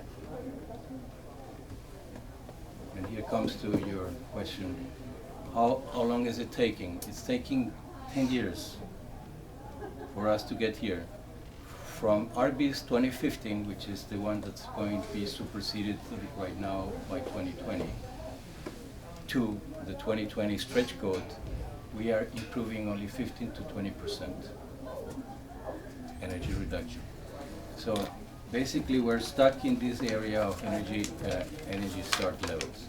And at this point in time, I mean, we cannot afford, for the sake of climate change, we cannot afford to this type of incremental baby steps, because it's not going to get us there. And I don't know how long is it going to take us from here now to go to where we should be. And that's why I'm putting this questions mark in there to get to the top of the step. The Department of Energy also recognizes where does the zero energy ready home starts with the envelope, with the enclosure. That's what we have been saying from the past 8-10 years. And it also optimizes comfort, it optimizes indoor air quality, which translate all in better performance of the occupants and better health conditions. The DOE recognizes also the passive house standards as the best consumer choice in this made simple graph. We are still here in this area of Energy Star. So we have to move quickly to really do something else.